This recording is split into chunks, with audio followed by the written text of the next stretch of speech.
Hello, everybody. Welcome to a pretty good Wednesday here on the line. I'm Matt Dillahunty. Thank you for joining me. Most of you who may know, I do the Sunday shows, and they're primarily focused on religion. Tonight will also be probably primarily focused on religion, but a couple of quick notes. I heard that there's a ceasefire agreement in Gaza, and it's just waiting for Netanyahu's cabinet to approve it, but it's expected to be successful. And when I heard the news today while I was gaming, I said, I guarantee you that Trump's going to try to take credit for this. And Trump, in fact, has already tried to take credit for this, basically saying the mere fact that he got elected was enough to turn the tide on this issue, because they could see that, Daddy was going to be taken over soon, and they better straighten up and fly right. So for all the individuals, and I'm not saying that the Biden administration should get any credit or undue credit or any of that for this, but for the people who genuinely worked on this ceasefire, and it's going to involve Hamas releasing some prisoners and Israel releasing some Palestinians as well. For the people that worked on it, congratulations on doing something that, is potentially going to slow, if not hopefully stop, this 18-month conflict and more. But I also noticed somebody in chat was saying that they tried to call in, but that the call screener couldn't hear them. We are working on that issue. It may already be resolved, but if you tried to call earlier, go ahead and call back in. The number is down below, 720-619-2288, and there's a link down below here for the web call in. By the way, if you're calling in via the web, if you're at your PC or whatever, and you've got a headset, just make sure that we can't hear the audio so that we don't end up in a loop.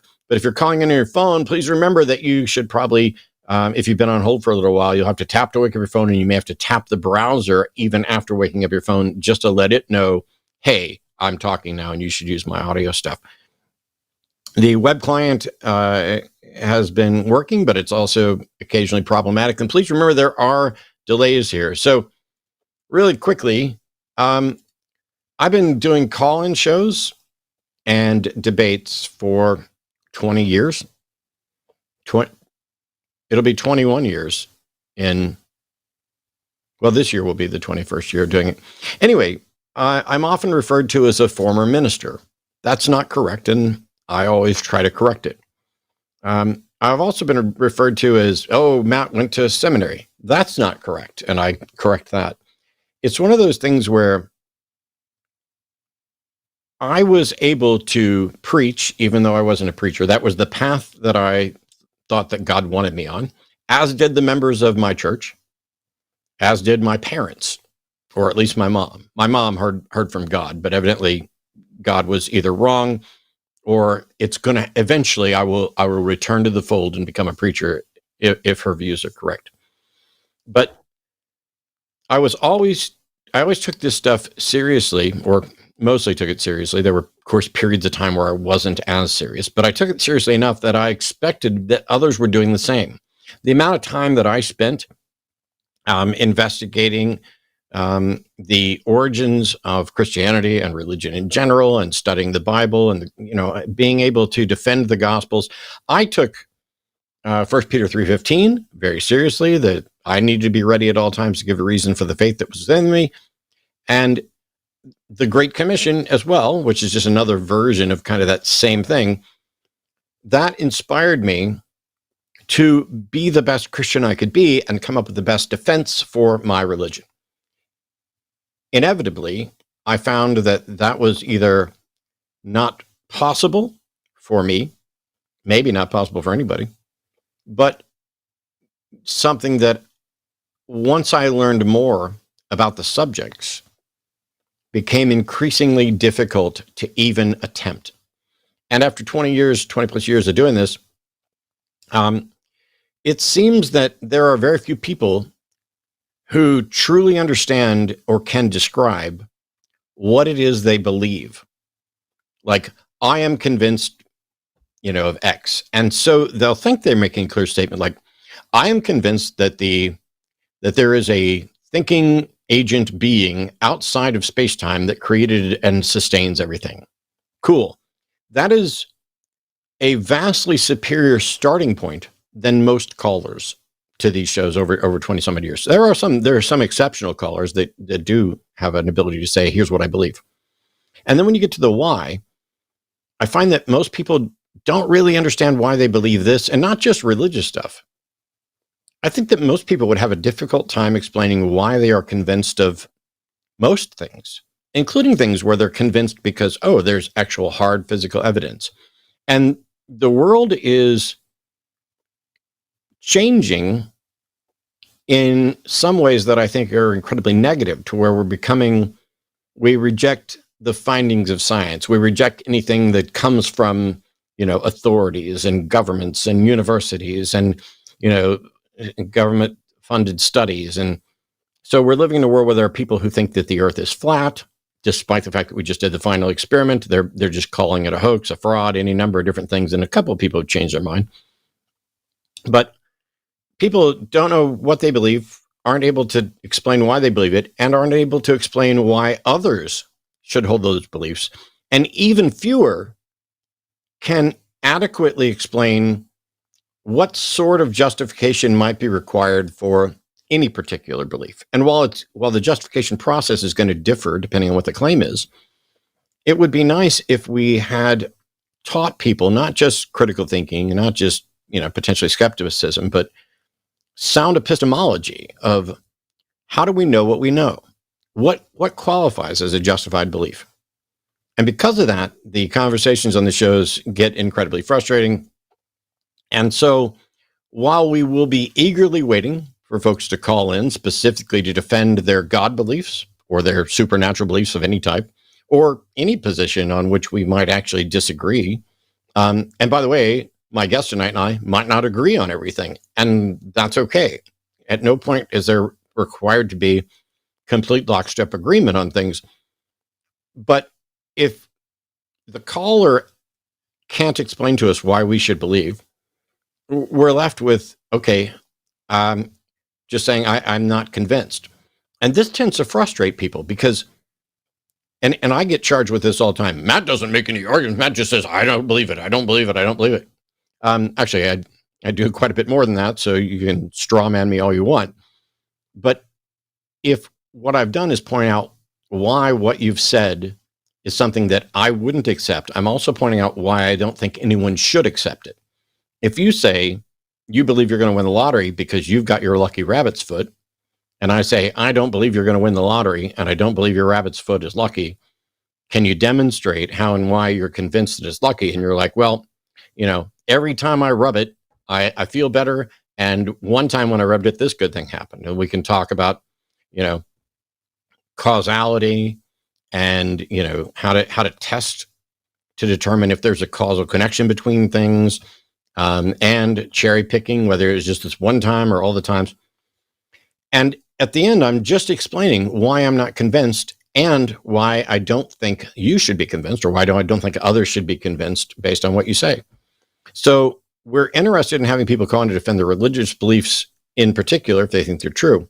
But today, especially, I'm interested in people defending their religion, even if it weren't true. There are people who aren't necessarily convinced that the foundational God claims or supernatural claims or the foundation of their religion is in fact true or needs to be true for that religion to be preferable and beneficial. So if you're thinking, even if there is no God, or even if my religion is wrong about its, foundational claims, you should still choose to be a Christian, a Jew, a Hindu, a Muslim, a Sikh, a Buddhist, a Scientologist, a Mormon, whatever. Because blah, blah, blah. If you have thoughts on the practical benefits of religion, irrespective of whether it's true, I am unusually interested in that today, because generally when I come on here, I say, I only care if it's true. Because we don't have good statistics on this. You can cite references saying, oh, religious people are happier than non-religious people, but that's not necessarily true, nor does the studies actually show that. Well, religious people are more moral. That's not true either. Well, religious people are more charitable. That's actually not true either. when you have biased teams of people trying to justify what sort of world is created by a particular religion, you're going to get arguments in favor of that where the data may not be accurate. So if you want to explain why you think we should be a part of your religion and not worry about whether or not it's true, tonight's your chance. I don't know how well it's going to go. Maybe we get stuck. Maybe somebody makes claims and we don't have the ability, we're not going to pause the show to go out and research and look up, new information or anything else. But I'm at least interested in people saying, I don't know whether or not there's a God, but I'm a Christian because, or I'm a Jew because, or whatever. And if it's a personal thing, if you're like, I am going to follow this religion, but I don't think anybody else should, I don't think that's going to be a particularly useful call. But if you think other people should, I'd like to know why.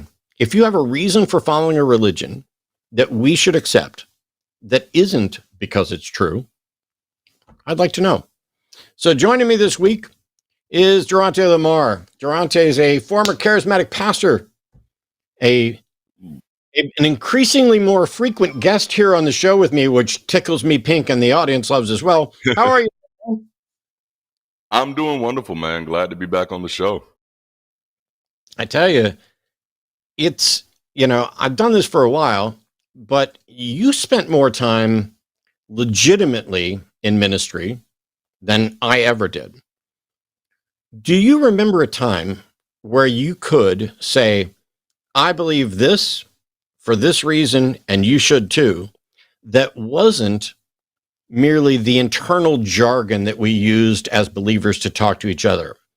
I believe, I know that Jesus Christ is Lord. Yeah. And because the Holy Spirit has blessed me and God has done a wonderful, powerful work in my life.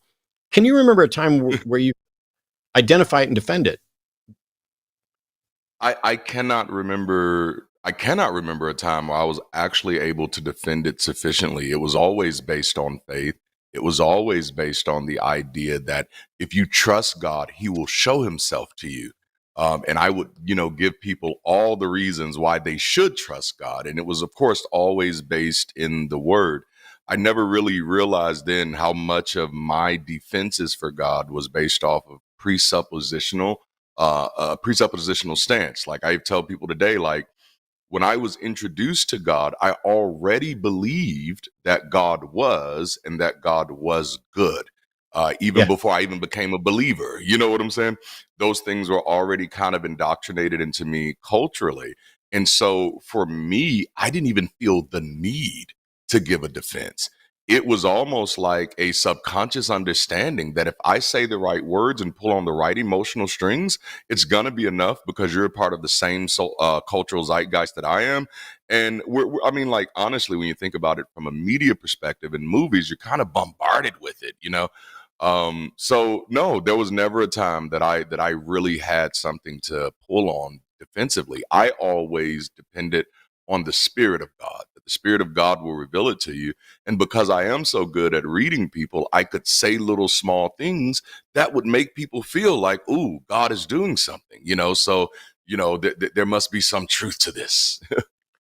and it's not even, and I'm glad that you said that because obviously, while you were Pentecostal and I was Southern Baptist and we would have battled each other on the softball field. Yes.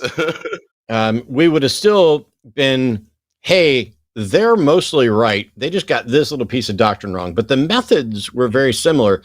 And at no point did any of it at the time feel dishonest. If I were to say to someone, and someone were to talk to me, they'd be like, how do you tell when you're experiencing the Holy Spirit? And you're going to get different answers from Matt as a Southern Baptist than you are from Darante as a Pentecostal. Yes. Because, there was no pew jumping, dancing, speaking in tongues and all this stuff as a regular occurrence. And it varies from, not all Pentecostal churches are the same either. That's but right. When somebody would ask me, it would be like, how do you tell when you're actually filled with the Spirit? And the first answer was, Yeah. And what that does is it gives them a non-answer that I'm absolutely convinced is correct at the time. Yeah. And if they're not experiencing what you're experiencing and attributing it to the Holy Spirit, just that one answer makes them feel inferior and makes them eager to join the group so that they know. If you tell them you know, then if they don't know, it's on them. God can't fail. You can only fail in your walk with God. And if you're not experiencing what I'm experiencing, please don't worry that you have failed God. You may or may not be failing God, but you need to focus yourself back on Christ as a figure and Christ as the head of your life. And when you do that, God will fill you with this, and then you'll know. And all it does is it gets people to try hard. Yep. Oh man. We got churches full of tryhards. Try hard. Question is there anybody in any church that's not merely a tryhard? Yeah. I don't know.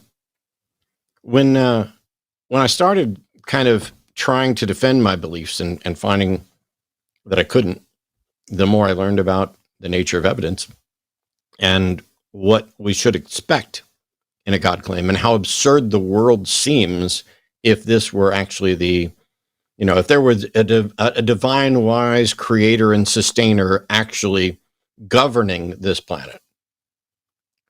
Lots of things just don't make sense, like kids with cancer. When you were ministering to people, and when I asked earlier if you could think of a time that you weren't just using the internal lingo, and I think the key thing is that it didn't feel fraudulent at the time. Looking back on it, it absolutely feels fraudulent to me. Yes. At what point, because I don't recall, at what point do you think you started to recognize what I'm doing to defend this is fraudulent? Was it before you recognized that you no longer believed? Or was it after you recognized you didn't believe and looked back at how you had interacted with people? I think for me, it was actually long before I realized that I didn't believe, right? Because when in my earlier years, I was a part of like the healing movements, the prophetic movements and things of that nature. And I remember being in a healing environment, and we had prayed for these two little boys, and they had cast on, and they took the cast off, and everybody was like, oh, they're healed. And I remember like going through a thought experiment in my mind, reminding myself of how much I actually didn't know. So like, I did not know those little boys. I didn't know what was actually wrong with their arms. I didn't know when they had those casts put on. I didn't know how long they were supposed to be on or how long they had already been on. I didn't know anything, but I took this moment and presented it as, hey, God healed these people. That took me on kind of like a rabbit trail of saying, okay, well, you actually don't know if that's what happened. And now people are really excited because they believe that God is in the room and he's healing people. So now how do you explain this person here who has a disease and they don't get healed? And the way what I did at that time is I just made the decision that, you know what, I'm no longer going to announce that God is healing anybody. I'm not going to necessarily pray for healing. I still maybe believe it, but if God is going to do it, he has to do it on his own. Because I started feeling like, nope, me saying that God is going to heal people and then taking this moment that's not even verifiable and using it almost like as this sensational promotional moment without any interrogation of what actually happened and without any consideration for the people in the room that nothing happened to, because that's what you have to do in the healing environment. You have to focus on the people who claim to have a healing while absolutely ignoring the other people there who nothing happened to. And that was like, it was too heavy for me to carry.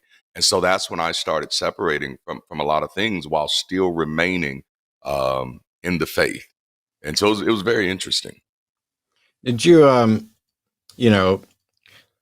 God answers all prayer. It's just sometimes he says no, and sometimes he says wait. Yes. Oh, man. Man. It's wild to me. And I think you had a realization that even people who still believe and are advocating for all this would be wise to take heed of. And that is, from a biblical standpoint, if you say God healed you, you are already in violation. In the same way that if you were trying to pronounce who is saved and who's not saved, because nobody knows but the Father. And if they got better, maybe it was God, maybe it wasn't. Instead of proclaiming what you think God did, just say, you have to come to this realization of saying, I'm convinced that what you witnessed was in some way guided by God, whether God healed you directly or God allowed this to happen, or God created a natural world where you went into remission on your own, or any of these things. God's going to get the credit. But on the off chance, I don't get to speak for God. And as soon as you do that, not only do you instantly gain credibility with the people who are struggling because they haven't had their miracle healing, just like nobody's had a fucking miracle healing, but we keep propping up people who say they do or whatever else.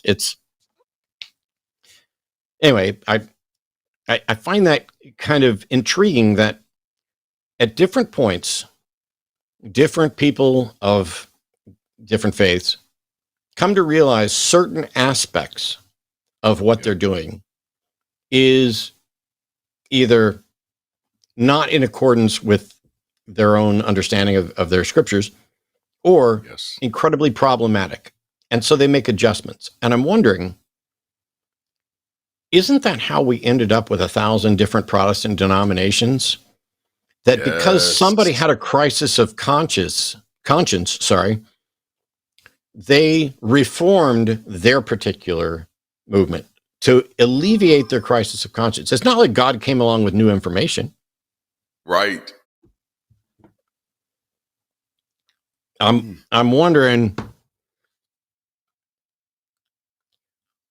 this is a weird transition. We've got a couple calls and we're going to go to calls here in just a minute. When people ask me, do I miss anything about the time, the period of time? I mean, it was a huge part of my life. I'm 55 and I was a Christian from the age of 5 until around the age of 30, give or take. Wow. And do I miss anything? Well, I was a huge fan of a Christian rock band named Petra. I've spoken about before. Petra. I think they're brilliant musicians and they wrote some incredible songs. And I would love to listen to them again if the lyrics were different, but I can't now. I can't appreciate it the same way because, it just reminds me of all that. Outside of that, and possibly the community, which doesn't quite exist in the secular world, even though some of us are working towards it, I can't think of anything I missed. What do you miss about ministry work? Oh man, I've wrestled with this for a while because there was so much that I missed because kind of like you, for me, it was from the time I was a child up until the time I was around 30. And it was my everyday life. It was from the time I was 11 years old, it was the thing that I literally lived to do. I was God's chosen man. And so I wrestled with what is it about the church that I really loved? And there's a few things for me, and I've wrestled with this for a while. I actually miss the performance aspect. I miss the performative nature. I miss everything from the preaching to the music itself. It was beautiful to me. I remember having a conversation with my kids. I still get mad that I can't have gospel music the way that I used to have it. Because it wasn't necessarily the words about gospel music that was for me. It was the community aspect, that it was like community music. It was music you were singing about people, and it was music you were singing with other people. I do kind of miss that. And probably the biggest thing, which is why I do so much work that I do now, is I miss what we were able to do as communities, right?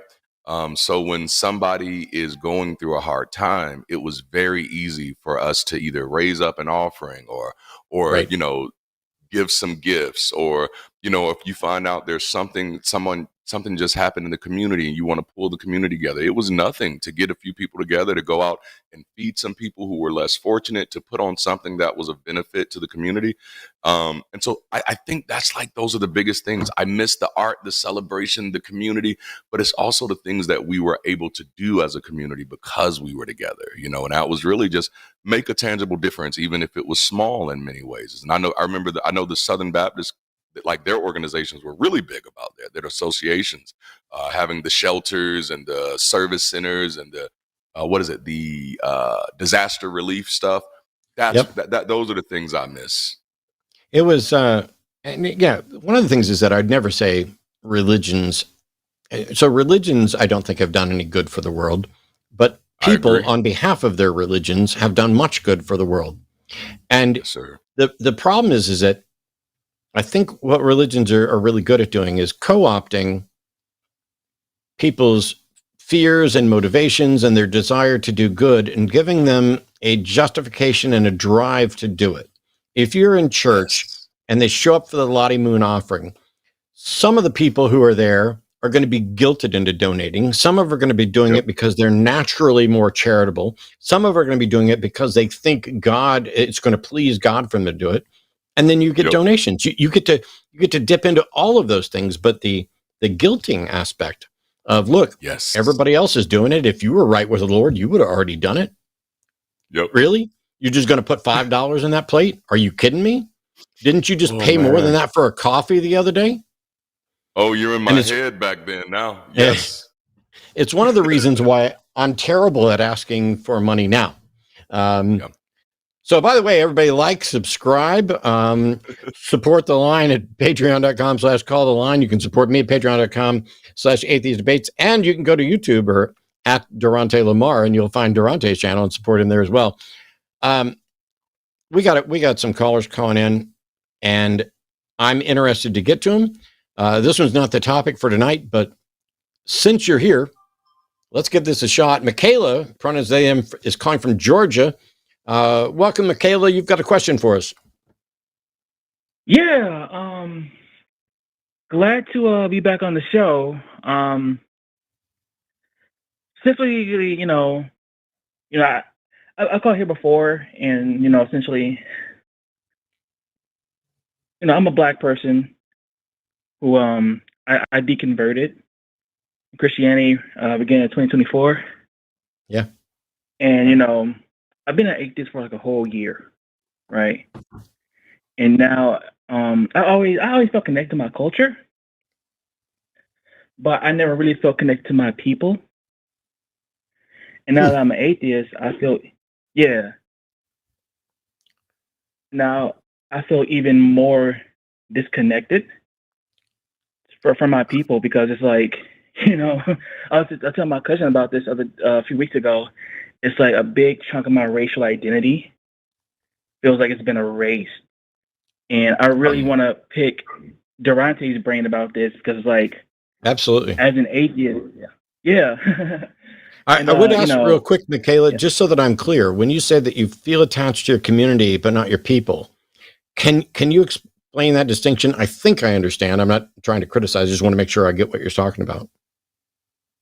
Yeah, absolutely. So essentially, it's really more so like when it comes to the music, when it comes to like Black culture, like hip hop. I love hip hop, love it. Yeah. When it comes to like our movies, I feel very connected to that culture. But there's also like when I'm around other Black people, sometimes it's like I feel disconnected because I don't have that. Because I was kind of raised to be a cishet Black person. I'm not. And I think that kind of played a part in it. But I guess to simplify it is I like the culture of it, but I just don't really relate to my people on certain areas, especially when it comes to sports and things like that.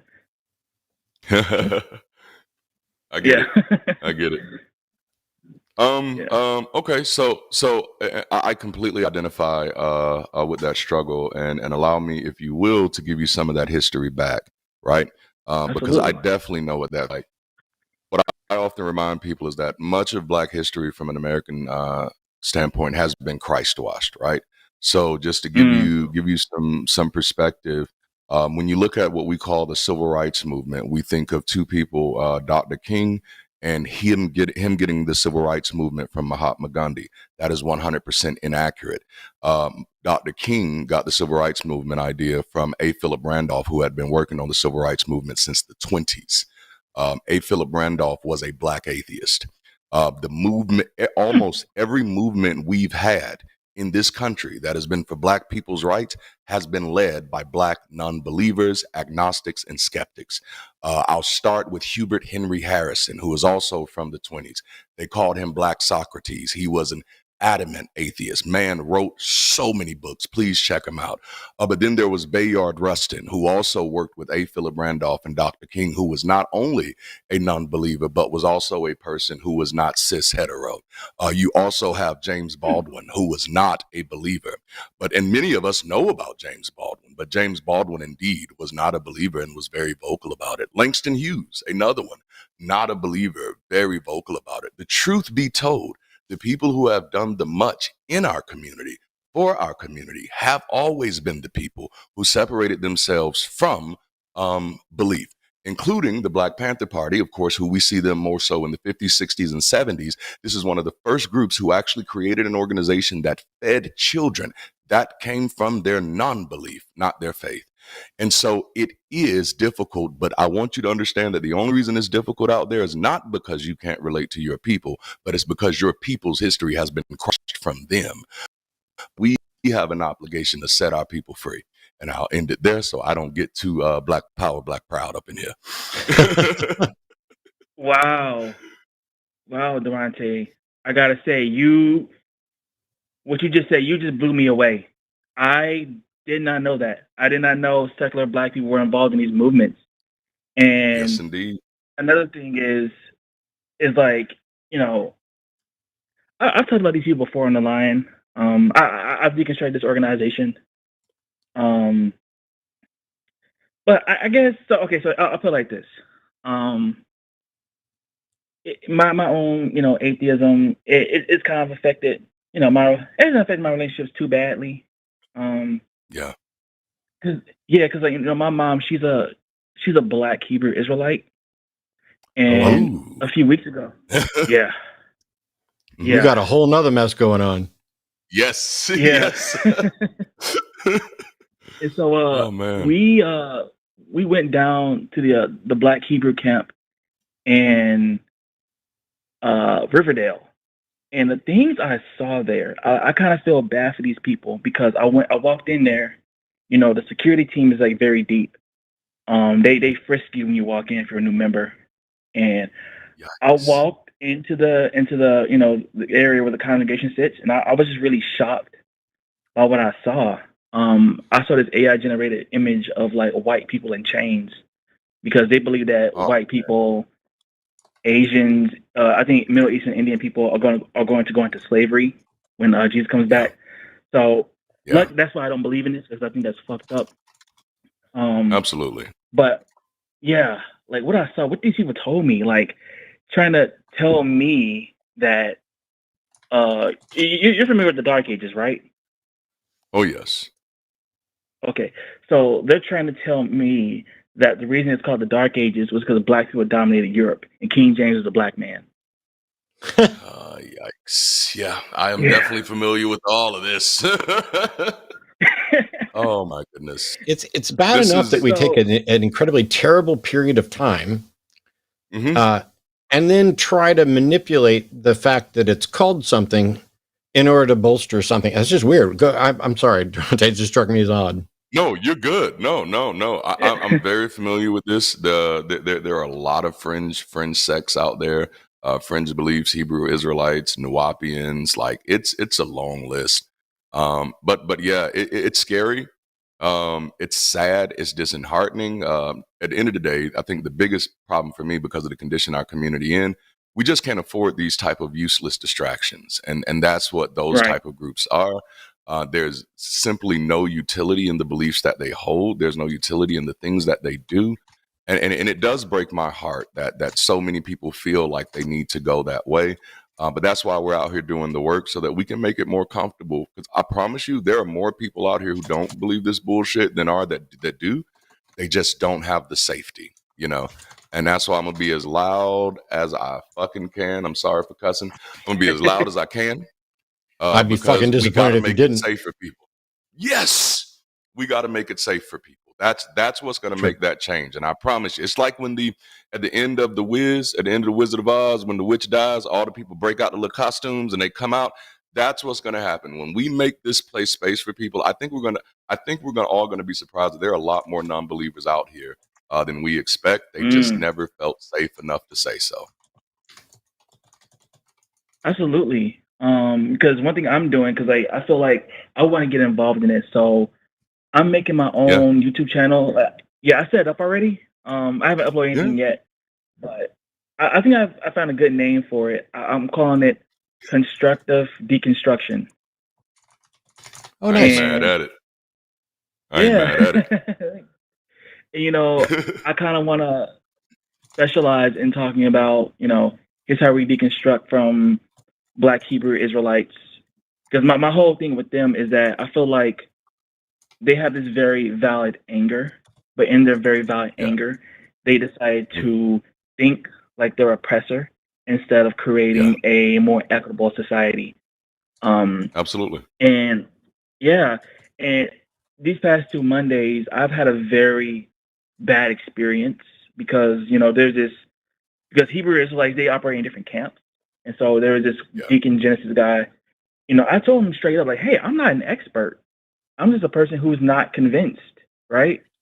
Yeah. And when they get in there was a Black Hebrew Israelite who was also a creationist.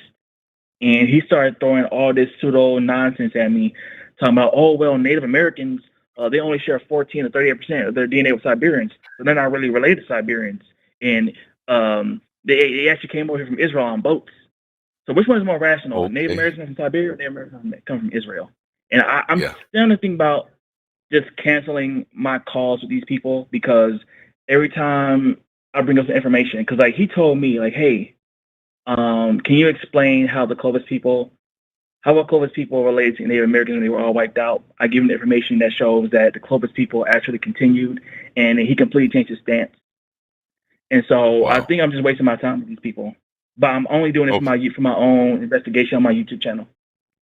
I think that's great, because I've run into Black Hebrew Israelites before. There's a group of them downtown in Austin here that stand out, and you know they'll set up a little stage platform, have a microphone, somebody's up there preaching, and then there's 5 or 6 dudes standing around in front to make sure that nobody gets too close or interrupts.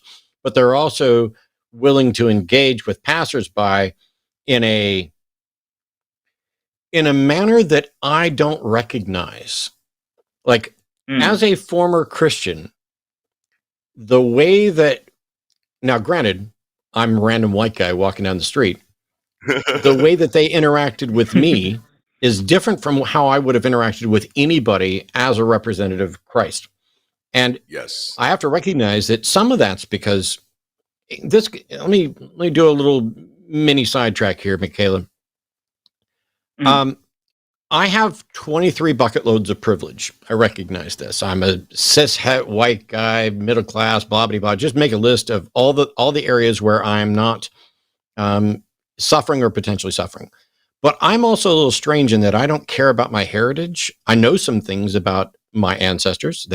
My family started one of the first 3 Baptist churches that became the Southern Baptist Convention. They were French Huguenots who escaped religious persecution, went through Ireland, and came to the United States. I couldn't care less. I don't have in my head the concept of a people or a culture. And I think it's because I'm part of the majority. I don't need to rely on any of that. Now, don't get me wrong. There are plenty of, dipshit, racist white dudes who want to protect white culture as if it's, but I don't. I don't care. What I don't know is if having strong ties to a particular culture or a particular people is a good thing or a bad thing. Because if you lose it, can that hurt more than having it actually benefits you? And if it's a fictional construct, how much does it matter? And yet, and I'm not answering any of this. If anything, I'm asking you whether you think it's, is it a benefit to tie your identity and associate yourself with a culture, a people, on the overall, or is it a crutch way of building, a sense of community? I don't know, but I don't Yeah. feel that or experience that. But I'm also not the descendants of people who were ripped out of Africa, brought over as slaves, and then have been marginalized. Every one of my ancestors hasn't been marginalized for the last 200-300 years. Yeah, totally. I mean, for me, it's starting to make more and more sense because, you know, of course, you know, just like, you know, when it comes to the concept of whiteness, there was one time where Italians and Irish were not considered white. And so, and what Europeans did, like, hey, we're going to flatten all Europe into whiteness. So the Greeks, the Italians, like, we all share one history. So if you're some random white guy, you're like, oh, look, white people were awesome. Look, we were the Greeks, we were the Spartans, we were the Vikings, all that. So there's black people who hear that, and when we get this sense of, you know, of Israel, like, hey, what were my ancestors? My ancestors, and then they'll tell us that, oh, your ancestors, they were just slaves, and then we freed them, and then we gave you civil rights. So if you're a black person listening to that, you're gonna say, "Hey, I want to be special." They force this Bible down our throat. So how about this? How about we identify ourselves as Israelites? We're God's chosen people, and every single white person. Hey, and I'm also curious, Matt. If you walk past them, did they call you Did they call you an Edomite? Honestly, it's been a couple of years since I ran into them because I don't like going downtown. So I don't remember what they called me, but they were. So when I run into street preachers of any type, there's only two options. Leave me alone if I'm on my own and I just keep walking. Or on the occasion where we run across street preachers when I'm with a group of atheists or a group of, you know, friends or whatever, and somebody's like, ooh, you should talk to them, I will engage them and see if we can have just a little street epistemology session, or a miniature discussion or debate, see how they defend their beliefs. But most of the time, I just keep walking because I do this all day, every day.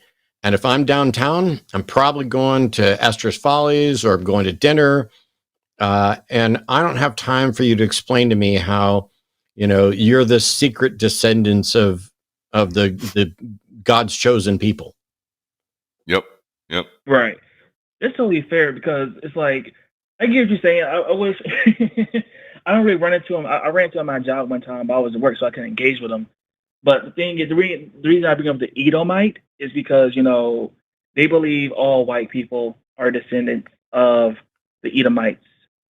And that doesn't make any sense to me. I don't see how an entire race of people can be descended from one person. Like, I don't know why it matters. Jacob and Esau. Yep. Yeah. What difference does it make, like, if one of my ancestors 53 generations ago was Esau? Yes. Right. Totally. You know, that was it was a very important part of my process. I've been an atheist since 2014, but the first few years I was an atheist with a Christian heart. And then after that, I became really hyper-focused on my people, my culture. And I stayed there for a while. And so I went through Black nationalism, which I remind people I still have a few Black nationalist tendencies. So, you know, don't mind me. And then I went through Pan-Africanism, which I very much still am a Pan-Africanist. But where I ended up at was humanism, which I bring back to Matt's point. And all of the work that I was doing in my Pan-Africanism, because I couldn't stomach the fact of Black people suffering anywhere, right? And the more I thought about that, I was, because my wife and I, we had started a little school right before the pandemic to make sure Black people were aware of their culture and all of that stuff. And so we had our little school running. But the more I thought about it, I started thinking about my neighbors, you know, who were not Black. I had Hispanic neighbors on one side and white neighbors on the other side, and my kids played with their kids and stuff. And I said, you know, well, why would I want for my kids what I don't want for someone else's kids? And so it really began to dawn on me that, you know, my focus has been, you know, Black people, because that's where I've come from, you know, that's what I am, and I'm good at it. But then I realized that in reality, I don't want to see any humans hurt. And even 15,000 years ago doesn't mean anything. And so I realized, like, in a lot of ways, even in the work that I was doing, which was great work, like, man, we were doing great work. But even in the work that I was doing, I was still appealing to superstition. I was still appealing to these ideas that there is either this chosen way, these chosen people, or you have to do things this way. And it was just like, oh man, it finally dawned onto me that like, no, my people are all people, period. Right. That's well, and that goes. It's kind of like what you said earlier about what we see them doing is becoming the same oppressive forces that has created this ideology in the first place. And it's because they haven't learned the most important thing at all, and that is most of these religions are supremacy dressed up. You know what I'm saying? That is especially when you're dealing with the Abrahamic faiths. The Abrahamic faiths are supremacy. There is no way to have an attachment to these faiths without holding yourself to some type of supremacist ideals. And the truth of the matter is we're all on this planet together, and we're going to have to find a way to work together, to live together, to continue to thrive. And so at that moment, after that, it became clear to me, I'm a fucking humanist. I care about all people. All people are my family. Every single one of them. Hey, Michaela, I appreciate the call and the discussion. It's absolutely been wonderful. I've got some theist callers calling in, and we're going to move on to those. But by all means, thank you so much for calling in, and call us back. Yes. Absolutely. Take care. Take care. Thanks, Michaela. It reminds me, your position of, hey, I'm not just worried about Black people suffering. I'm worried about all humans suffering. I'm a humanist, etc. I'm, of course, in a similar position, but I don't know how well you know Anthony Penn, but he is Rice University professor, former child preacher. Tony and I had conversations, and one of my favorite things that he taught, he wasn't just teaching me, he was doing a lecture at an atheist event, but that he was discouraging people from trying to do this, I don't see color. Because if you say, I don't see color, you are denying the reality, the lived existence, and the true hardships. If you say, I don't need color, or I don't see color, you're assuming the people who are most oppressed, perhaps on that topic, you're trying to elevate them to the same status and perspective as the people who weren't as oppressed or who were the oppressors. And while it would be nice if we were in a truly post-racial society, the reality is if you say, I don't see color, you're a liar, and you are diminishing people's lives.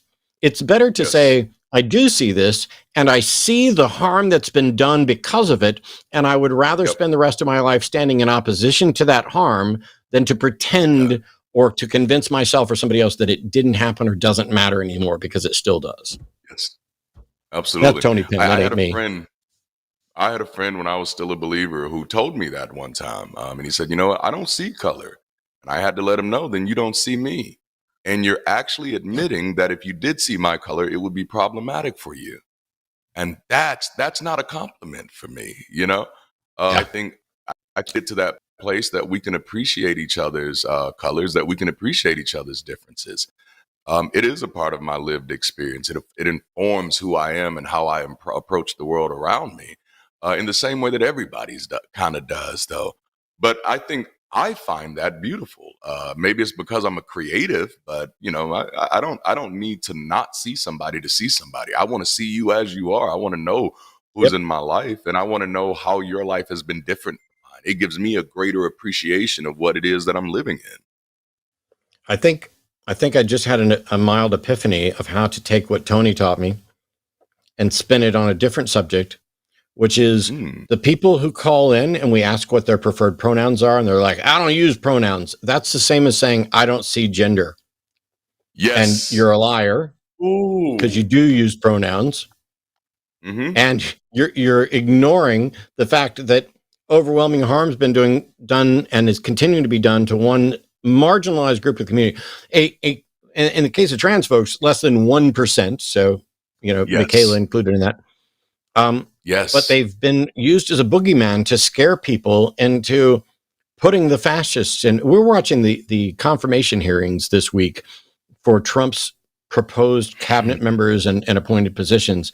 And these are people who still, when flat asked, will not acknowledge that he lost the 2020 election. These are people who, when asked, refuse to say there are illegal orders that the president could give that they would refuse to follow. Refusing to answer when asked direct questions repeatedly. What was the result of who won the 2020 election? They're like, Joe Biden is the president of the United States and has been after a peaceful transfer of power, which is not an answer to the question and ignores January 6th. But we have theist callers. Let's not make them wait any longer. Brian's calling from Illinois. Brian, you're on with Darante and Matt. How are you? Hey, how you doing? For one thing, I've been listening to that conversation that you guys had, and I agree with you 100%, but like, I think we all want to acknowledge that we look different. And I've always grown up, one of my favorite saints was Saint Maurice. And that was like one of, a person that, I don't know if do you guys know who Saint Maurice is? I don't know any I'm saints. familiar with him. He's a Moor. Saint Maurice is like a huge person in the Western Catholic Church, where he was an African that was like martyred by the Romans because he did not want to proclaim the emperor God, and he was a black African, and that's one of the people like I've always looked up to in my life personally, is that like in absolute horror and degradation, and you're willing to stand up for what you believe in. And I was actually profoundly affected by the conversation you guys had, because I personally I grew up in a neighborhood that was like super diverse. Like I didn't even honestly, like I always ask my mom like why we don't speak another language, because everybody around me spoke like a second language. You know what I mean? Yeah. And yeah. I really do feel that that's one thing that theists and atheists, I think one of the beautiful things about America is that we all actually acknowledge that there is a problem, and I do feel that we all kind of want to like acknowledge the problem, acknowledge that we're different, and we can all admit that the redheads are the real problem, so we all need to get rid of Forrest. No, come on. Wow. Okay. I'm kidding around, but so I'm making light of it. You were calling in about original sin. Correct. So one of the things, like Matt, I know we've always had like I ever say, one of the things that I feel that a lot of the problems that we have in the atheist, deist kind of thing is that I have a very good friend that's mine that he's the one that actually introduced me to the show, and he's an atheist. And I've been listening to the show, and I kind of feel, I've told him before, is that I can actually sit on this show on your side as a theist and argue a bunch against the theists, because a lot of the ideas that are in the West that have been... Brian, this doesn't seem to be addressing the thing you called into. I don't need a... Oh, no, hey, I'm getting to it. I'm getting to it. Get to it a little bit quicker. I'm sorry. My point being is, in the West, in general, we have this idea that like you're born guilty and you're full of sin. I've heard this from you guys a lot, and I find it appalling. And this is one of the reasons that I actually left the church, and then I've been getting more into like the Eastern philosophy, and in the Eastern philosophy, which I think is the true church after everything I've examined. Like I'm a skeptic, I myself, and like we come to different conclusions, and that's totally fine.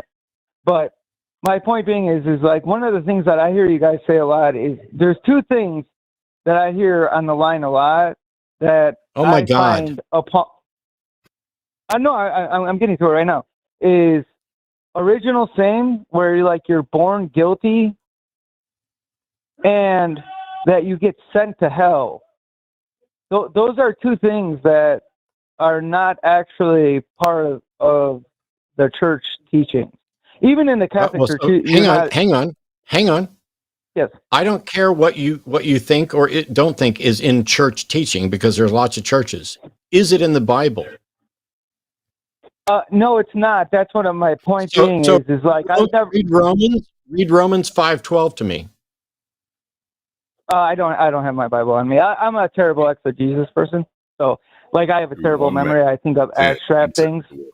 But if you want to read it to me, so here's fine. the verse. Here's the verse. Stop talking. Here's the verse.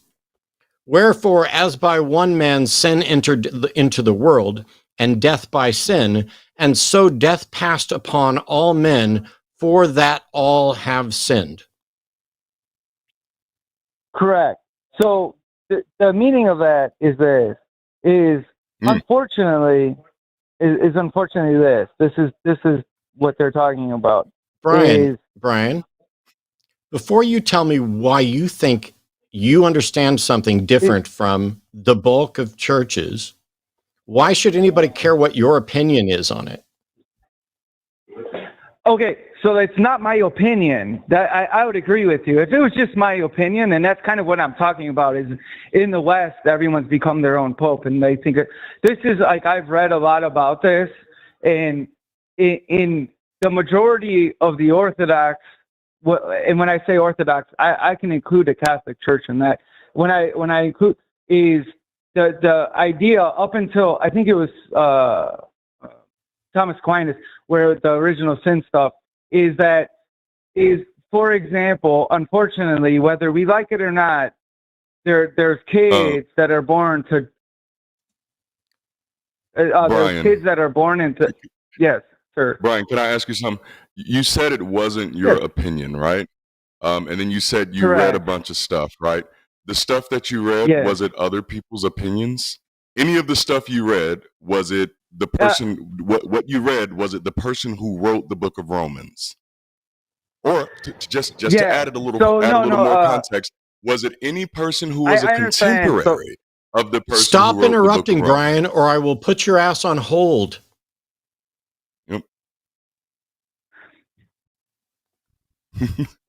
So that's my question, because you're saying that it's not your opinion, but then you're now telling us about the opinions of others. You're saying the Orthodox Church, but I notice you excluded the Coptic Orthodox Church, the Ethiopian Orthodox Church, and the Greek Orthodox Church, which means you're kind of pulling on the biases of the opinions that you prefer. You're not actually pointing to any facts. So yes, sir, this still is an opinion. Actually, I'm disagreeing with you, and that's what I'm talking about. When I say the Orthodox Church, I would include the Eastern Orthodox, including the Church of the East. Brian. Yes. Even if it concluded 99% of those churches, none of those people are contemporaries or the author of Romans, so none of them have any specialized insight into what the author of Romans meant unless they can point to the evidence. So outside of evidence, Brian, again, I say, sir, this is still an opinion. Okay, so like the problem that you have with me is I was raised in the Catholic Church. I left the Catholic. I didn't know you were raised in the Catholic Church until you just said it. How would I have that problem with you?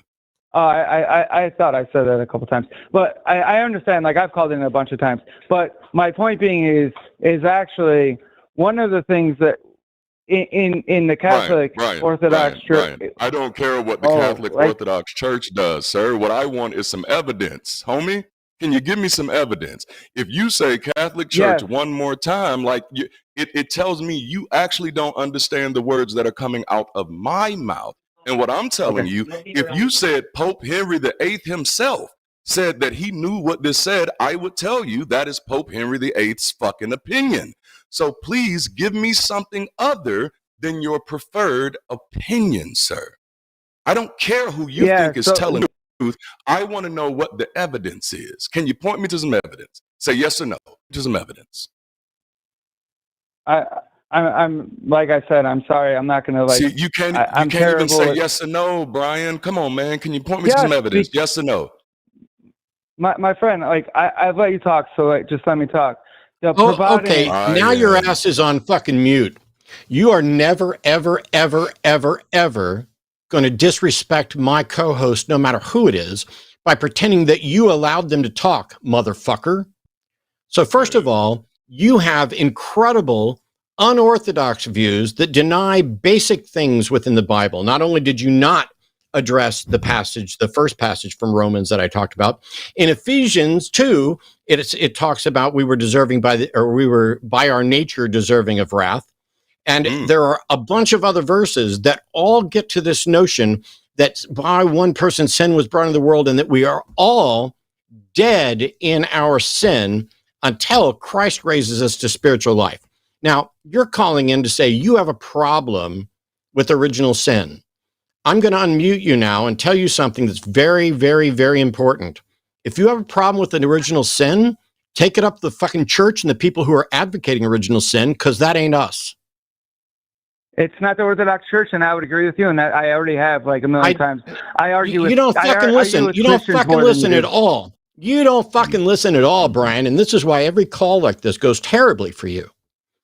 I don't care what you think about original sin and who has it right or wrong until you, as Darante pointed out, give me evidence for your view that takes it beyond just another opinion. Yes or no, can you give us evidence that justifies your perspective? So I can give you yes I think or it's, no. Yes or no. Why is it so difficult for you, Brian, to answer a yes or no question with a yes or a no? Let's deal with that first. Because I admit to you 100%, I have terrible memory, but I think it's No, I'm going to mute you. If your memory is so much worse than a goldfish that you can't remember the yes or no question I literally asked you, that means you, sir, are not listening or paying any attention. You are waiting for your turn to speak. And do you know when your turn to speak is outside of answering a question on this show? Never. Say goodbye, Brian. Yeah. Say goodbye, Brian. Hey, it was nice talking to you. Have a good day, guys. I don't think it was very nice talking to you, but I appreciate the fact that you called. Man. I have zero patience for people acting as if they run the show, as if they Darante, I let you talk. Yes, but you have refused to answer the simplest questions. We've asked yes or no questions in order to steer the conversation in a way that's useful. Brian's called in before many times to talk about, how bad the humanist manifestos are, but he has this. He's a former or a Catholic, whatever. He thinks every religion in the world has got it wrong, but he's got the secret knowledge and can never fucking explain it. I feel like some of the callers, I feel like I'm talking to Chat GPT. In Brian's case, I feel like I'm talking to Chat K through 5. Because your understanding of the subject is grossly ill-informed. And when I go to the very first verse that most Christians would cite for the extension of original sin from Adam to us, and you're like, oh, I don't know what that is. And then you try to tell me how we've got it wrong, or I didn't get it wrong. I don't think there is original sin. I don't think there's inherited sin. I reject those just same way as Brian does, as immoral. The difference is I realize that it's biblical, and if you reject it as not true and not good, then you can no longer continue to accept the Bible. But Brian, that's right.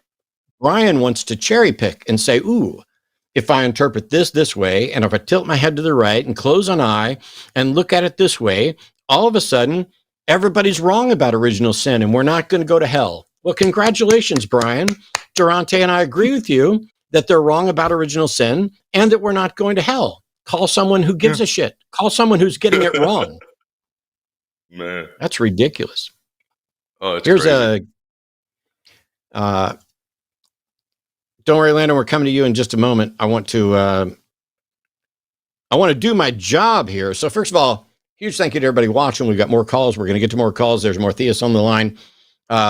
This is the Wednesday night show, The Hang Up. It's my show. Darante's not always here with me, although I wouldn't be mad if he was. But we do a lot of shows here on the line, and there are call-in shows. Tomorrow's the Transatlantic Call-in show at 2 p.m. Central with Arden and Josie. On Sunday, the early show is going to be Forrest and Eve, and the Sunday show after dark at 7 p.m. is going to be myself and Owen. And then John Gleason and Grayson are hosting Skeptalk next Monday. Alyssa and Erica are going to be doing Chewed Gum next Tuesday. And I'll be back next Wednesday with Jim Barrows, who we all love. And it's been a little bit since Jim was on, been a hot minute. So don't forget about all the other shows that are on here and everything else that we're trying to pay attention to. We have Landon is calling in, trying to see her from Texas. Landon wants to know, can Christians be transgender? Hey, Landon, how are you? Landon, you may need to tap your phone if you're on your phone and then tap your web browser in order to wake this up so that we can hear you. If it doesn't happen, I think I'm going to have to answer your question offline. Uh-oh. We've been having a lot of problems with the web client tonight. Yeah. Yeah. Let me go ahead. I'm going to assume that Landon can hear me. We cannot hear you, Landon. You can try to refresh the web browser on your own, but I'm going to answer your question as briefly as I can. First thing I would do is say, call into the Transatlantic Call-In show tomorrow if you're able. They may be able to give you more insight into this. However, yes, Christians can be transgender because folks who are trans are trans. That doesn't tell you whether or not they become convinced of some religious nonsense or another, or anything along those lines. The issue then becomes, can you be a good, Bible-believing, Christ-like Christian and still acknowledge that you're trans? And for most understandings of the Bible and the doctrines, I would say you would have to... Aw, congratulations. Hey, Landon. Why did you bother doing that? I'm curious. Are you willing to actually talk, or did you just want to play a sound effect? I've muted. It's sure still blasting. It's still blasting. Wow. Yeah. Hey, Landon, nobody can hear you. So you called in to ask a question. I'm just going to drop Landon. But Landon called in with a question that might be edifying and useful to somebody. Mm-hmm. And instead of being serious, they're just another troll. They're just another, let me play a sound, let me say an offensive thing. I'm thrilled that, we haven't had somebody call in and, drop the N-word like they did a week or so ago. Wow. It is, this stuff happens a lot. And by the way, it may be me. I genuinely don't think that the people who do that are intentional. I don't think they're hateful racists. I think they're kids, they're 4chan kids that are going for shock value. Ooh, dude, did you see me? I got to call into the atheist show and I said something offensive and they blocked me. Bitches, I'll just go make a new VPN account and call back in. We already know this. I hope that your mom gives you a hug sometime. I hope that you find yourself a partner that you care about and would like to have sex with so that you can get a fucking hobby. Yes. Rather than showing your ass to us. Because if you want to show your ass to us, you should maybe be, on OnlyBards or something. But it's really sad that, I have an important question, because it was an important question. Darante, and we haven't talked about this in any great detail, but putting back on your minister hat, if somebody in your church had come to you and said, I love the Lord, but I think I'm trans, what would the old you have told them about that? There was a few phases, right? So in my earliest phases, I would have told them that, the Lord was going to deliver them and just trust in him and to abstain as much as you can. And the Lord will finally get that devil up out of you, In my latter days, I did start becoming much more compassionate, even though, and I do want to give it that caveat. I was 100% more compassionate in my later days, but I still wasn't supportive yet, right? So I likely would have said, this is just, I would have treated it like Paul's thorn in the flesh. Maybe this is just that thing that God won't take from you, and you got to just kind of work with it and do your best to give God glory and out of it. And that's honestly where I would have went then. But a major part of my deconversion was because I had hired people who were apparently gay at my church. And I say apparently gay because you looked at them and you thought, oh, this person must be gay. The first one I hired, I lost up to 70% of my membership in less than a month. Wow. And it hurt my heart. The second one I hired, everything went well. And I guess because we had already thinned out the crowd. But when I was in the middle of a deconversion, I remember that I had platformed everybody else's humanity at my church. I had platformed the humanity of the drinker. I had platformed the humanity of the people who are out sleeping with people they're not supposed to. I had platformed the humanity of the smokers, but I had not once platformed the humanity of my gay friend who led worship at our church, did a phenomenal job, and was like literally built strong relationships at our church. He was a great friend of mine. And I remember in 2014, when I was thinking this stuff through, I was trying to figure out why hadn't I felt the courage to platform his lifestyle and his humanity in the same way that I did everybody else's. And I realized it was because of just this one line in this one book. And then I told myself, I was sitting in my car, I said, you didn't care enough to research what this is. You didn't care enough to learn the science about it. So you don't get to have a fucking opinion about it. And that's why I've chosen to live my life since then. Amen. It's the same process, I think, even though whether or not you're trans is completely independent of what your sexuality is. But the way that the churches have lumped them together, and I get it. For most people, this is all about sex and sexuality in some sense, because they've never really engaged with someone who's trans. That's like, whether or not I'm trans has nothing to do with who I'm sexually attracted to, or whether, it may change what the label is because, do I qualify as a lesbian? But there's good conversations to be had. And for me, when I was a believer, in my teens and early 20s, I remember when I was in the Navy, I was in during Don't Ask, Don't Tell. And we ended up discharging some of my best guys, some of my best workers in First Division, for being gay, for violating the policy on homosexuality. And in one case, I've told the story before about how a guy got a letter from his boyfriend. Somebody knew. He left it on his rack. They stole that letter. They took it up to the master at arms and said, we found this and we think this person's gay. And they ended up processing him out of the Navy just for leaving a letter out, even though he didn't reveal to anybody else. He was outed by another monumental piece of shit, which is what I called the guy to his face when I found out he did it, because we lost someone. That person lost a potential career. Whether or not you want a career in the military or not, it is a viable career. So that person lost a career. The Navy lost a good sailor, a genuinely good person, good worker that wasn't causing you trouble, because somebody else was terrified that somebody might have, looked at them funny. And I was like, dude, trust me. Ain't nobody straight or gay looking at you thinking, I got to get me some of that. It's just not fucking happening. And they're terrified of stuff. And so when it gets conflated, this notion of gender and sex, but the process that you described is the same as we had for gay people that I ran across. Like there was nobody gay in my church growing up. Not true, obviously, but there was nobody who was out as gay. Nobody who was out as gay would have been accepted at my church. And so anybody who was gay at my church would have been closeted. At some point, my view kind of changed to,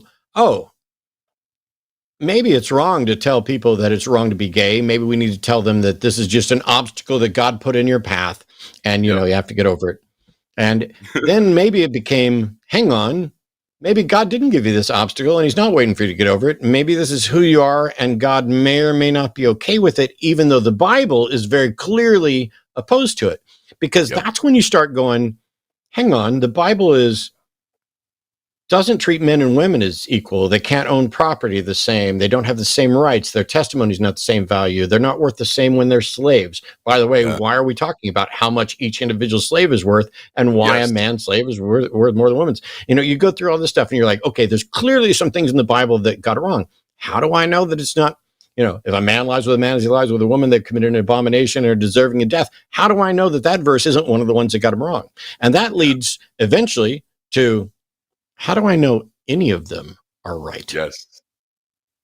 And that's why the fundamentalist literalists, the bigoted Christian nationalists are absolutely terrified of progressive churches, because no matter how much I find them annoying, because they're clearly not biblical, it's undeniable they are better people with better doctrine and better community service than the extreme fundamentalists are.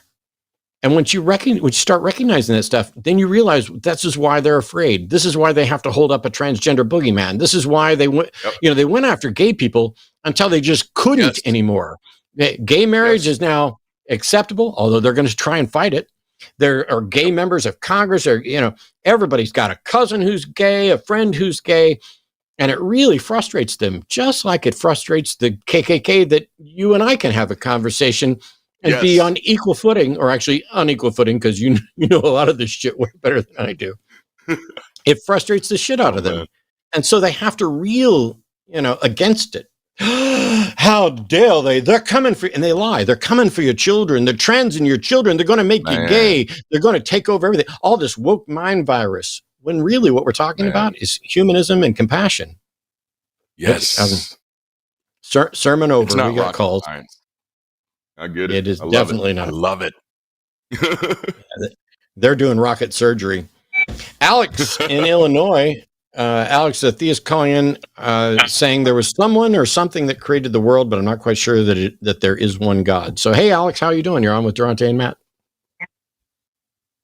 Infowars.com, Prison Planet TV. Well, congratulations, Alex, because I now have your phone number. Oh, man. These people. Poor fella. Give me a second here. Oh, yeah. Got it. Okay. That's wild. That, this time it was just a spam for some other channel that thinks we're turning the frogs gay. That's funny. That's hilarious. Right. Let's try this with Tyler's an atheist calling in from Utah, grew up Fundy Pentecostal, and wait. Tyler, why don't you tell us what's going on? Because I'm confused by the way it's written. You're on the air. Hey, Matt, Dante, pleasure. So I grew up Fundy Pentecostal, and whenever I say, kind of like you, show me evidence of God, they say, all right, the evidence of speaking in tongues is evidence of God. And I don't know how to combat that. Huh. You don't know how to combat gibberish as evidence? I mean, so I guess I should preface that being fundamentalist Pentecostal, I at one point experienced speaking in tongues, and I understand what I experienced. Yes, sir. Like that. Yeah. And it's forced upon you. It's the mindset that if you don't have it, you're not getting into heaven. And I got to a point where I guess I was listening to Sam Harris and some of his meditation stuff, and I got to a point in meditation where I realized, wait a minute, this is really similar to what I was feeling with the Holy Spirit. Absolutely. And so it showed me that, this was me just getting into a meditative spot, and it had nothing to do with a higher being. However, again, I struggle because they've seen me speak in tongues, they've seen me act that way, then to go say, oh, well, this is just me in meditative mode.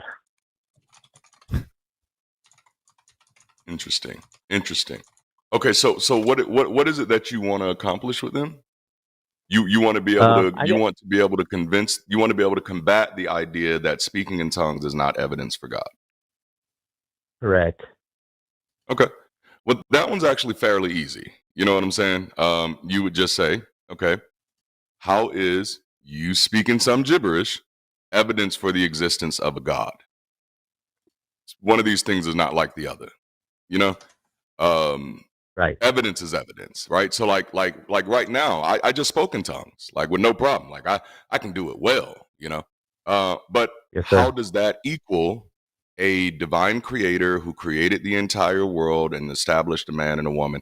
Like, one of these things is not like the other again. So I don't even think that's worth combating. Like, if someone's telling you that speaking in tongues is their evidence that God exists, this person doesn't have a sound epistemology, and there's likely nothing you're going to be able to say to them to combat that. Because, like, honestly, the nicest way I can say it, that's stupid as fuck for someone to think that them just speaking gibberish is evidence that there is a God.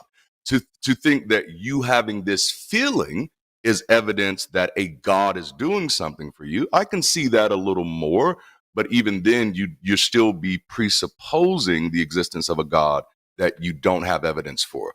So what you have is an experience, right? And that experience we have a full understanding of. Like, I tell people today, I've never heard anybody, and I've never had, even all of my own spiritual experiences, I've never had anything spiritual that couldn't have been defined as social, psychological, or neurological. Because all of those experiences that we have at church, we have at Michael Jackson concerts, Beyonce concerts, Garth Brooks, I don't know what your flavor is, but whatever. We have these experiences wherever we go because they are 100% human and naturalistic experiences. Man, that was a great explanation. That's, I think, exactly what I needed. I think you're 100% right. Convincing them of anything is probably not going to happen. But just having being able to verbalize without feeling shut down, I think you just gave me the tools that I needed. And I think there's both you just terrific. Sorry, go ahead. I think there's some questions that I ask of people who advocate for speaking in tongues, because so as a Southern Baptist growing up, I believed that speaking in tongues was one of the gifts of the spirits. It wasn't a part of our church, but you'd see it at Pentecostal churches, and I would go to the Pentecostal churches on rare occasions to go to like Carmen concerts or Petra concerts, because they didn't do that at the Baptist church. Carmen that was a show, boy. Who's in the house? Let me tell you. But my friend, Jerry DeWitt was a Pentecostal, and all of my friends who are formerly Pentecostal can still speak in tongues, despite the fact that they're no longer believers and no longer believers in speaking in tongues. However, I want to caution you on a couple of things. In much the same way that we have a good reason to think that, like, a Ouija board moving the planchette around is a part of the ideomotor reflex, that somebody isn't consciously doing it, but they're doing it. It may be that some people who engage in speaking in tongues are knowingly faking it, because I had a friend of mine who their church expected you to speak in tongues by like your 12th or 13th birthday or whatever it was. And as he was standing up there next to the preacher just said, "Just fake it, we all do," which I'm not saying that they all do. I'm saying that's what the preacher said. And so some people may be faking it without knowing it. Some people may be knowingly faking it. So the question that I asked for the people who want to talk about speaking in tongues, I think Darante's point is great. What does that have to do? What does this gibberish have to do with a God? How do you draw that connection? But the other thing is, if we know that people can fake it, how do I tell the difference between someone who's legitimately speaking in tongues and someone who's faking it? And more importantly, how can they tell if they're legitimately speaking in tongues or if they're just babbling? If there's no way to translate it, and there isn't. This has been tested. We've recorded, we have recordings of people speaking in tongues. The babbling does not contain linguistic structure. The babbling is not translatable to the other people who are supposedly speaking the same language. And in occasions where someone tries to translate, they have been inconsistent. It's every time it's different. It's, I'm going to babble and then I'm going to say what it means. And there is no connection between those. If that's the case, and we can't tell what it means or who's for real and who's not, why would an all-knowing God ever give that gift to anyone? I'd rather he give us chlamydia. At least that's real. That's powerful. That's actually really powerful. Oh, man. No, I completely agree. Yeah, why would he give us the evidence of speaking in tongues if we couldn't discern between someone who was faking and who wasn't? And that makes complete sense, and I think that's a great talking point. Thank you. Absolutely. Now, you're welcome. They may tell you that they can tell the difference, and go ahead, put it to the test. How do they know? This gets back to something I mentioned to Darante at the beginning of the show. When Darante would say, he stopped saying that he knew that God had healed them, and we had that conversation, if you weren't here for it, rewind a little bit. But that sort of thing about, you can call them out for daring to speak on behalf of what they think God has done, that they cannot actually demonstrate this God done. They may be justified in their own. They may be justified by the inner witness of the Holy Spirit, but revelation, to quote David Hume, is necessarily first person, and to everybody else it's hearsay. So even if that person is justified, none of the rest of us can be justified based on their experience. Nailed it. Oh man, that's well, good. As always, it's mind opening to listen to you, gentlemen, and I want to thank Matt specifically. It was listening to you and your confidence in what you were saying. It gave me the confidence to speak up on what I believe, because I was seeing all the same garbage, and I kept pushing it down within myself. Thinking, oh, this is the right way to think, or and just the conditioning of being a Pentecostal. But especially over COVID, I had my own experience of really just diving in and looking at fact finding. And I came across you, Matt, and listening to your confidence as you, especially with Jordan Peterson, man, that warmed my heart. I feel like a lot of people in the Pentecostal world are very similar to Jordan Peterson in many ways that they frame things. So yeah, I mean, if you're a Pentecostal, but that means you've already fallen for one version of babbling. You might as well fall for Jordan Peterson's version of babbling too. Yes. Oh, yes, sir. Yeah, and so I just want to thank you for giving me that freedom to be willing to say, hey, no, this is crap, and I'm going to call crap for what it is. I appreciate that, Tyler. Thanks so much, and good luck. And if you run into problems or you push back, just remember this: you don't owe anybody an explanation for who you are, and you don't owe anybody an argument. If you engage with someone in a discussion and they come back with something that you don't have a good answer for, all you got to do is say, that's an interesting point. Let me think about that and get back to you. And then think about it and get back to them, because you should do what you say you're going to do. Yeah. Yes, sir. Thank you, sir. I appreciate that. Oh my God, don't sir me, but thanks. I respect you too much. Oh, that's beautiful. All right. We'll talk to you later. Thanks so much. Yeah. It's both a military thing in that I was enlisted, so you shouldn't sir me, but also people are like, Mr. Dillahunty, and I'm like, I get it. I'm 55. But Mr. Dillahunty is still my dad, and will be until I'm probably 70. But man, it's all right. That's beautiful. We got a couple more calls that we're going to try and get to. And then when they're done, we'll be reading all the super chats that come in that are over $10. So if you have specific questions for Darante, this is your opportunity, because I'm here every week, and you can ping me on stuff every week. You can do it today if you want to, but specifically, if you've got questions for Darante about, any of the things we talked about today or anything related to his content, by the way, it's at Dante Lamar on YouTube, but you can super chat in here and we'll be reading all of those just as soon as we get these final calls done. We are still, I think the lines are still open, and I would be interested in getting at least one more theist caller, but we've got a couple atheists on hold. Let's see how this goes. Guy is calling from, is it Minnesota? Guy, how are you? I'm very well. How about you? I'm not too bad. It says here you've got questions about trans issues and you haven't been able to get through on TACIS. Are you just not able to tune in live? I'm trying to call Transatlantic. Yeah. They're on tomorrow. But they're all, I've tried as much as 20 minutes early, and the phone's always busy. I don't know if I'm just having bad luck or what. I don't know. This can be real quick. I just need you to answer a yes or no question for me. It's going to take me a little bit to say the question, but not long. Okay, go. Is that all right? Go. All righty. I've always been a believer in gay and trans rights once trans came along and all that stuff. I believe everybody deserves the same rights regardless of what they do or who they love, unless they're doing something that's illegal, Well, of course, and against somebody if they're trying to make it illegal. Anyway, I've always been Okay, a supporter you just of asked a trans question, rights even and you before just trans asked. rights was Hang a on, hang on. You just asked a yes or no question, so I'll say yes. I know. What's next? thing. Okay.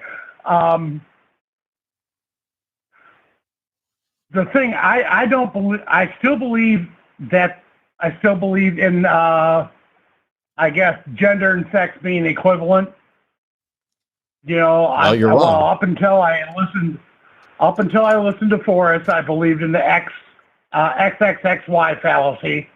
I've heard since then. I've also heard other biologists saying that it pretty much is that with outliers. What I'm wondering, I mean, I am a strong supporter of trans rights. Is the fact that I disagree on the biology, am I still an asshole? Yes, because at this point, you've had plenty of opportunity, and you've known about the shows, and you've listened to Forrest, and you've had all of us explaining this over and over again, that gender, as it's talked about by the trans community in gender studies, is not merely limited to the antiquated notion of biology. So first of all, biology isn't binary on this, though it is normatively binary. But trans people aren't claiming that their genes are different from what they are. They're not claiming their gonads are different from what they are. They're not claiming their gametes are different from what they are. Trans people aren't making a claim about biology. Gender is at the intersection of biology, sociology, and psychology. Yes. It is specifically about an individual's identity and whether or not they more closely align with a particular societally constructed role that was based on antiquated understandings about biology and biological roles. So if you're just going to say that gender and biology are the same, you are no longer talking about the same subject, because trans people aren't claiming to be cis. And what you're doing is denying that there is any delineation between cis and trans. Okay. Honestly, I've never gone to college, never had any gender issues. Me neither. Education. So you're teaching me here. Yeah, the thing is, I didn't go to college. I didn't go to college either, and I've been talking about this stuff for 15 years or more. Now, well, I've I long learned recognized it. that You know how I learned it? You know how I learned it? By talking to trans people and listening. That's good. Yeah. Yeah. Okay, and I can understand that. To be perfectly honest, I don't see a lot of. I can't remember the last time I saw a trans person. Okay, you do realize you can watch two. You do realize you can watch two of them tomorrow and every Thursday right here on this network. And if you can't watch live, you can watch when it's not live, and you will hear them answer these questions and talk about the issues, talk about the misinformation, talk about the legislation that's being introduced, talk about the lies that are being spread about the percentage of people, the percentage of kids that are being affected. You've got these right-wing talking points, fear-mongering, talking about thousands of girls getting their beautiful nubile breasts removed, when in actuality, excuse me, producer, what lady? Yes. Well, You have a statistic that you told me earlier today about this. That would you like to relate to Guy about how many girls, trans girls, are actually getting their breasts lopped off? Yeah. So, I mean, obviously the statistic isn't like perfect, but in 2019, there were 151 mastectomies performed. Something I can't hear. Hold But on. let me say, Oh, I'm They can't hear you, Guy. yeah. I don't know why. I don't know why he can't hear me. Okay. So the statistic is, wow, that totally derailed my train of thought. There were 151 mastectomies performed on minors in 2019, and of those, 97% were performed on cis men, meaning 146 out of 151 were performed on cis boys who had gynecomastia. wow. So that leaves what, 5 that were performed on trans minors? And that doesn't account for everyone. What Those was are the ones percent? who Was it 90? Was it 97 or 98%? 97. Okay. It doesn't account for everyone. I'll run with that. Sure. I'll run with that because Guy can't hear you, so he's getting confused. Hey, Guy. Yes. So what Arden was saying, we don't know why you can't hear her, but I'll just hit this real quick. In 2019, there were 151 mastectomies performed on people under 18.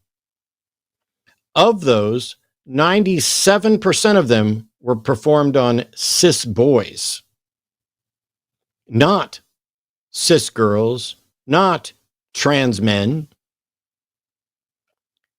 boys. Okay, Matt. And so for these are cis boys, so there's nothing to do with trans stuff. So 97% of 151 leaves about 5, maybe 6 or so, whatever it is, as actually mastectomies performed for trans men under 18. It just doesn't happen with any regularity. And this is the fear mongering that they're getting people to buy into. They're ruining women's sports. By the way, the House just yesterday or the day before passed a bill to ban trans athletes in every federal public school, and it specifically trans women and trans girls, from participating in any sports from K through 12. This is being passed up to the Senate, and it will ban trans kids from participating with their correct gender. And what I find particularly disgusting about this is that if you want to talk about trans women in sports and the impact that has, maybe you could talk about it at the elite level, where actual sporting organizations are looking at the data and making a decision about what they are and aren't going to allow, considering fairness. However, in K through 12, that is the period of time where it absolutely matters the least and has the least impact to cis kids and is most beneficial in affirming trans kids. So they're not doing anything to protect the integrity of sports. They're not doing anything to protect the data-driven view of integrity of sports. They just want to go after the woke trans ideology and shit on trans women, not trans men. They don't care about trans men. They don't care about non-binary people. They just care about trans women because that's what they're scared of. They're afraid that they're going to find out they might be gay, even though that's not what any of that means. This is homophobic bullshit, and they're taking it out on trans kids. So anyway, Guy, hopefully that's been a little helpful for you. I'd recommend you tune into TACIS tomorrow, and if you have questions after listening to a couple of actual trans people answer stuff, you can call in. Okay, Matt, can I say one thing quickly? Well, maybe two. I've been watching the Transatlantic recently. I absolutely agree with everything you said, and I am saddened by the fact that with Trump president, there's a chance those things might pass. I'm disgusted by that. But I absolutely support everything. If you are biologically XY male and you want to dress and be treated and behave like a female, I'm going to mute you because you asked if you could say a couple things, and I said no, because I was going to let you say one thing and then see if you could go on to the other. But considering the sentence you just uttered is an ignorant, transphobic misrepresentation of trans stuff that is still rooted in your core misunderstanding about biological essentialism, I'm not going to let you continue that point or the next point. Nope. Is that clear? Nope. Yes, I understand. Cool. Goodbye. Thanks, Guy. All right. Yikes. If I could, I just want to clarify that the data that I presented is epidemiological data that comes from a database of insurance claims that is used in the US. So it's really good for studying populations. There are going to be surgeries that are not accounted for by that data. So it's more than just 5 raw surgeries. However, these are the people who have the greatest access to surgery because they have insurance. So to the extent that there are more, there are almost certainly fewer in the uninsured population. Right. That tracks. Thank you for clarifying that. By the way, as a reminder, Arden will be on Transatlantic Call-In Show tomorrow. We've got potentially, we got one more call here, and then we got a theist that's calling in right now. But another atheist caller, Mr. Robot, pronouns are he, they. Something about possible answered prayer versus coincidence. What's going on, Mr. Robot? Hey, hello? Hello. Hello. Oh, hey. Yeah, so, I, have been, struggling. Wait. Oh, I lost audio. We're still here. Okay, can you hear me? Yeah. Yes. Oh, okay, my web browser's being weird. Yeah, so I have been struggling, with some alcoholism problems. Some alcohol abuse. And it's just like the way things have happened, like the last few months have been kind of weird. I am an atheist, but only like within like the last like year or so, I decided on that position.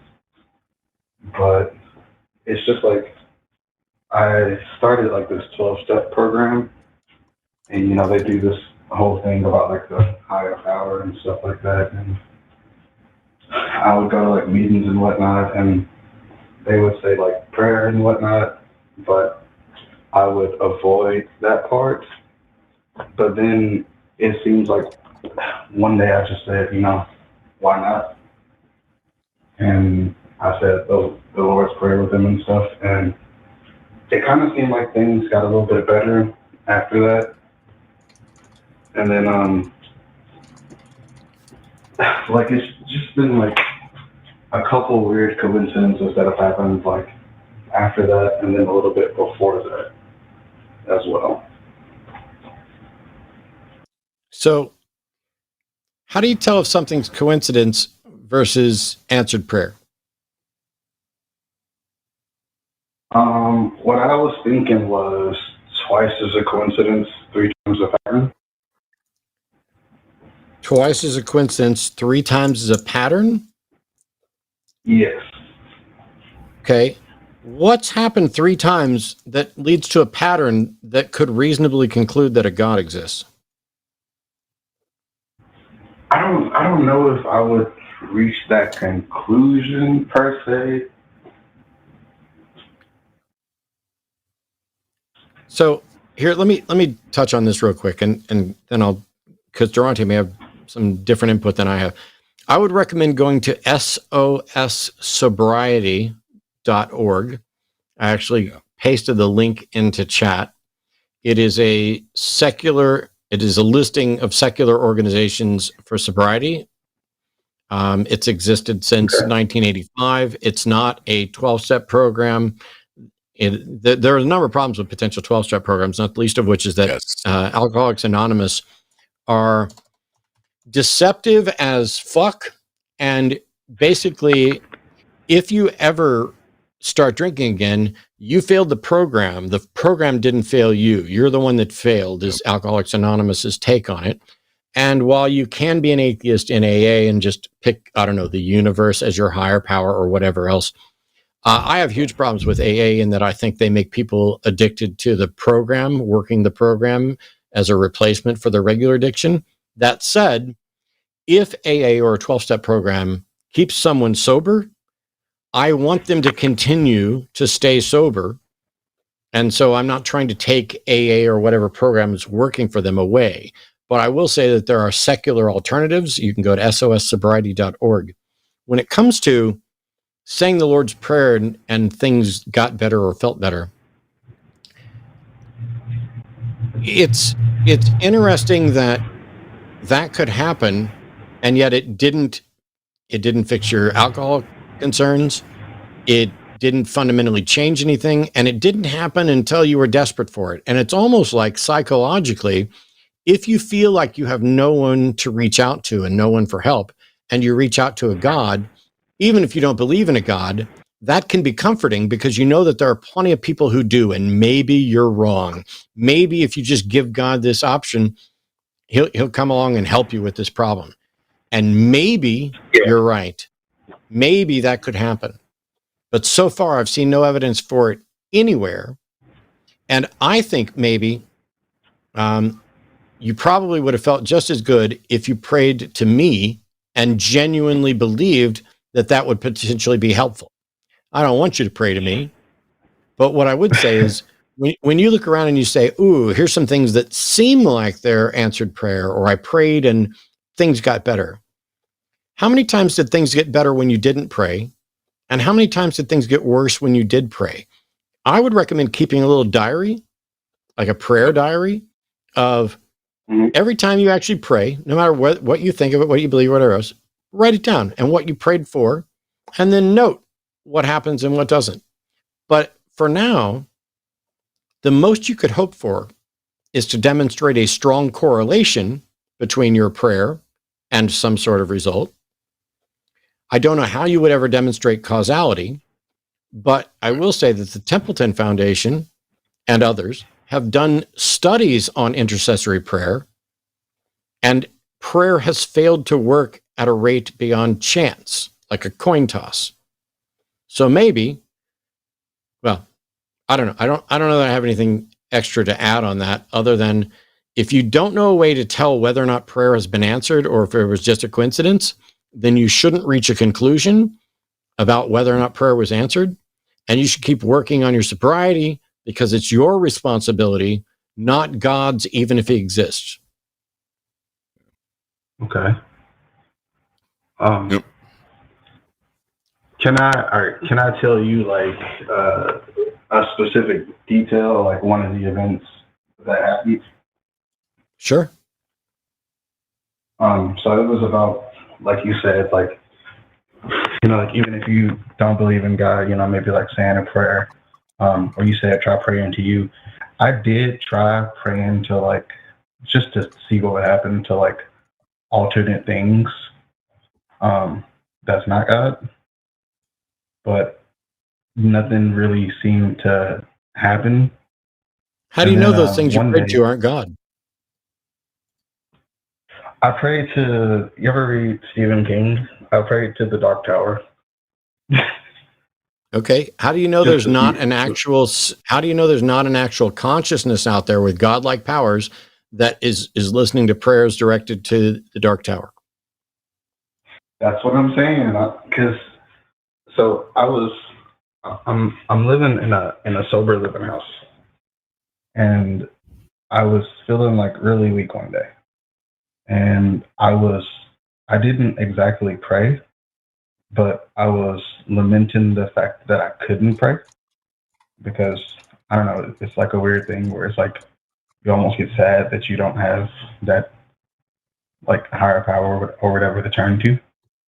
And then I decided, you know, forget it, I'm going to go ahead and go to the liquor store. And this is after lamenting that I couldn't pray. And then I decided to get up and go to the store. But just as I was about to, the house manager came by to do a random drug test. Like just in that moment where I was like, I wish like something could intervene and help me. Okay. And so then I do want to just say really quick, you said he stopped in and do a random drug check, right? Yeah. I'm going to assume that they do these periodically. Yeah, but yeah, and that time I was like, okay, that's just a coincidence. So he showed up right when you said the prayer? Well, I didn't actually pray. I was lamenting that I couldn't pray, more like. And like literally 5 minutes later, I decided So even when you don't actually reach out to God, you want to give God credit for answering something you never asked? But wouldn't God know that I want to reach out even if I didn't? Why would God reward you before you reached out if that's the point? But also, how many people are in this house? 3. Okay. Were you the first one they came to? No. So, Well, actually, even before you didn't bother to ask God, God knew you would eventually be thinking about possibly asking, and arranged for a random test before you even had the thought that you might be interested in, and you want to give God credit for acting? If that's the case, if God knew you were eventually going to end up in this position, why didn't he keep you safe 2 years ago and 4 years ago and 5 years ago? that's a really good question. I don't know. I want to ask you, do you realize to make this the power of God, you actually make your God very weak? You present the God who says, I can't deliver my creation from alcoholism, which that's the problem. The problem isn't that you're going to the store, it's that you're suffering with alcoholism. And so instead of this God healing you or delivering you or curing you of the alcoholism, he sends a person. The question I need to ask you, and this is one that we often really struggle with, if God is doing it, why would people need to do it? And if people are the ones doing it, why do you need to input this to God? Why couldn't you say, here's a person whose job it is to actually care about people who are dealing with alcoholism, which is why we would be doing the random checks, because that's literally their job. You open this conversation up by saying these were coincidences, which means you already know there is absolutely no evidence for any type of causality, which further implicates there's nothing behind this, but you're now trying to force yourself to put God where there is no God, which is why I do want to go back and echo what Matt says. Please get connected with some groups that are secular. My biggest concern with these type of ideologies is that they rob people of autonomy, of agency, and their own authenticity. What you were getting ready to do is give yourself permission to do something that you know is damaging to you because their higher power crap gave you an excuse.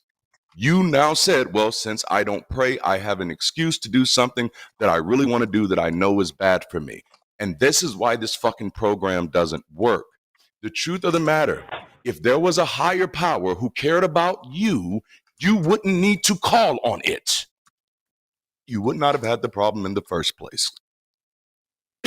So just what you're doing is you're trying to force yourself to go along to get along. And it is not healthy, sir. Know where you are. You do need to believe in a higher power. You need to get to know yourself and understand human capacity. And you need some people who are going to help you tap into that. You know, in the nicest way I can. Get the fuck away from them people, man. I'll end it there. Yeah. I got one or two more though, crazy coincidences. Yeah, but you just said there are coincidences. But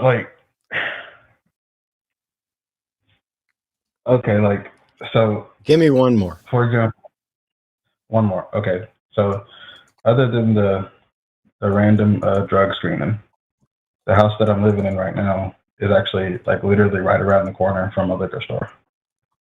I'm familiar with this neighborhood, and that store has been there for years and years and years. After that random drug screening thing, I had another moment of weakness where I was going to go to the store. Well, I did go to the store, and it was closed all of a sudden. And it was oh, well, that's weird. What are the odds of the store being closed? At this moment, 100%. That I decided to go. The odds of that store being closed then were 100% because it was closed. So are you suggesting Are you suggesting that God closed the liquor store so that you couldn't buy something when he didn't do that any of the other times you wanted to go get a drink? Yeah, because I did actually go to that store one time before while living here. So why did he close at that time? Actually, I don't know, but now it's actually out of business. Like it's closed permanently. Well, I guess do you think that's because you stopped shopping there? Or do you think that's because of changes in the economy that have eaten businesses alive since the flow of goods was hindered at the beginning of COVID and some people didn't recover?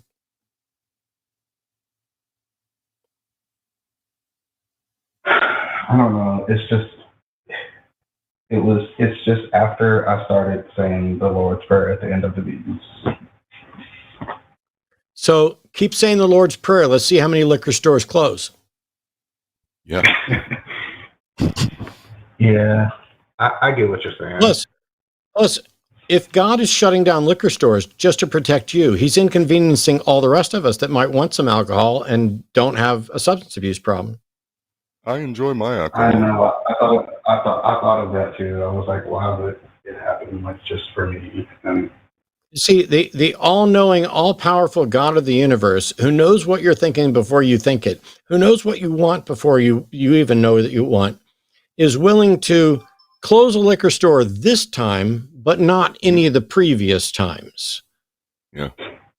And you think that's because you said the Lord's Prayer. There's a fallacy called post hoc ergo propter hoc, which means after this, therefore because of this. That is the fallacy that you're engaging in to some extent right now. You think because you said a prayer or you thought about saying a prayer that, maybe there's a chance God closed the liquor store. If he did, he's an idiot. Yeah. I think it's more like what Darante was saying. Like it's the other people in the program kind of telling me like, like look for signs and like, I don't know. I don't know. Yeah. The only sign you should be looking for? Clear head, clear eyes, and feeling responsible and proud of yourself for working to avoid this issue. You can give credit wherever you want, but generally this is one of the objections I have to 12-step programs is they want to credit some God or say you need some God when what you need is yourself. And what the organizations end up doing is giving you Dumbo's magic feather. And the problem with giving somebody Dumbo's magic feather is if they're convinced that the feather is what allows them to fly, they'll never be able to fly without it. They have to learn that the feather is not what's allowing them to fly. And AA and other programs are Dumbo's magic feather for alcoholics.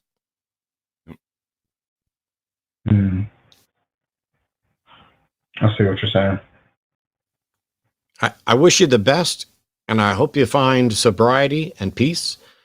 And if in fact you were right about these coincidences aren't coincidences, then I would be sitting there asking God why he doesn't reveal himself, doesn't show himself, doesn't help heal children of cancer, but he'll shut down a liquor store for you. Yeah. Mysterious ways and all that. I don't know. That's not mysterious ways. That is immoral. If I had the choice, if you were sitting over here wanting a drink and struggling with it, and in the next room, someone was assaulting a child, I would intervene on behalf of that kid before I would spend any time trying to address your substance issue. God doesn't do either, and yet you think he's shutting down liquor stores for it. I mean, as a possibility. You are in a state where you need help, and I hope you get it. Yeah. And you are so flailing about that even magical help would be beneficial. Yep. The problem is, if you believe that you can only do this because of a God, What happens when you stop believing in God? I really don't. I know that it says you don't, but you're putting credence in this. And so if you become convinced that God is real, and that's what gets you sober, what happens if you stop believing in God later? Does your sobriety go away with that? Right. And I think it's much better to build your house on something that isn't sand. And God is air. God is the air in the sand. There's no substance there at all. God is the empty space between the electrons. There's nothing there to see or to help as far as we can tell. Yeah, because when I first started the program and they were telling me about the higher power stuff, I was like, well, I still am. I'm just like, I don't need that. That's not. I decided to try to just rely on my friends and stuff. Yeah, you do need a support network so that you're not in this necessarily by yourself, because nothing is going to make sobriety less obtainable than sitting around by yourself, focused on the issue by yourself without anybody to interact with. Yep. I highly recommend that you work whatever program is benefiting you, that you also look into SOSsobriety.org to see if there are secular options. Yes. And that if you feel like praying to avoid a drink and it helps, I'm going to do something very few atheists are going to tell you, which is go ahead and pray your ass off.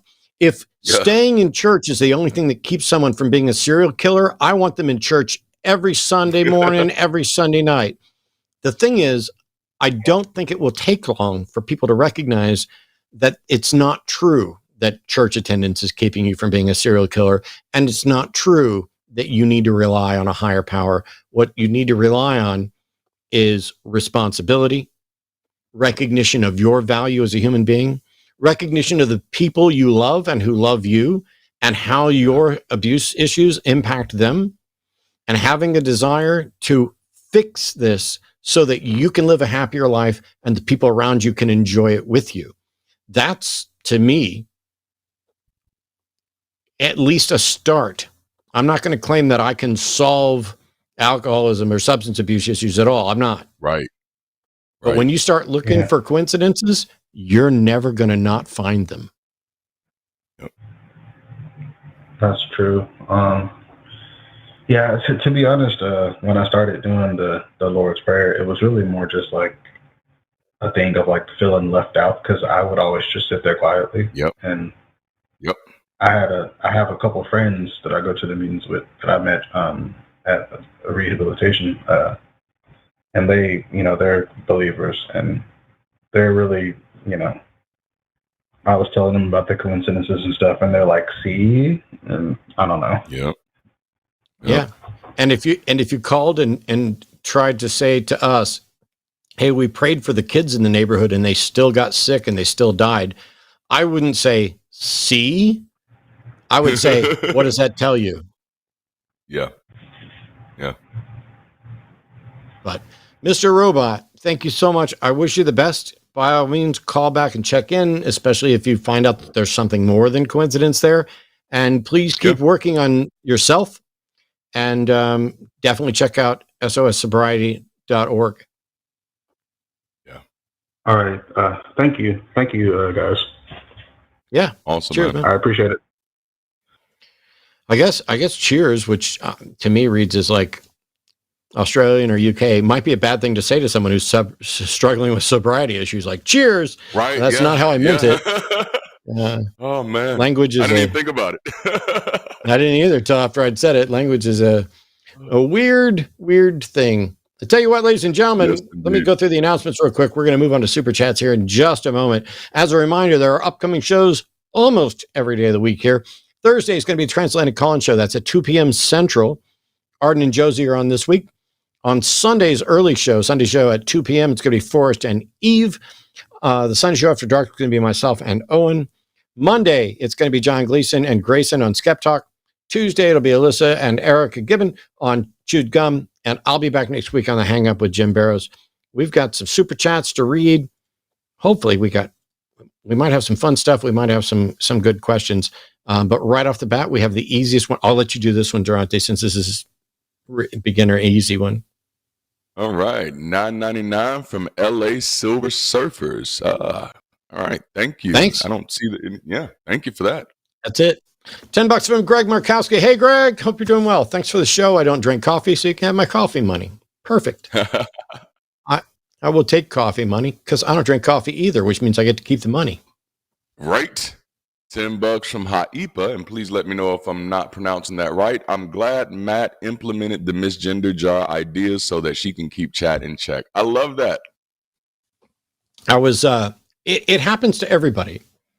Because, especially if we're talking about non-binary people with they them pronouns, you're going to make mistakes. Yeah. It's okay. You just acknowledge it, correct it, and move on. But because it happens sometime in chat while we are literally putting their preferred pronouns on the screen, maybe, I have no way of enforcing this, but maybe good people voluntarily will, hey, you know what? I misgendered somebody. I'm going to put $1 in the misgender tip jar. Yes. And, even on my show, I guess we'll take well, I don't want to, no, I would be creating more work for Arden if we were to go through and sort out the dollars, but I like the fact that it's a good way to recognize, hey, screwed up, no big deal. We can do better and move on. So thanks, Hypa. This is $10 from 44 Turnips. Can Brian be banned for defaming Forrest's good name by calling him a ginger? Hashtag Team Forrest. Hilarious. I don't think I'm going to ban Brian for that. I would place good money on Brian getting banned at some point. But it's definitely coming.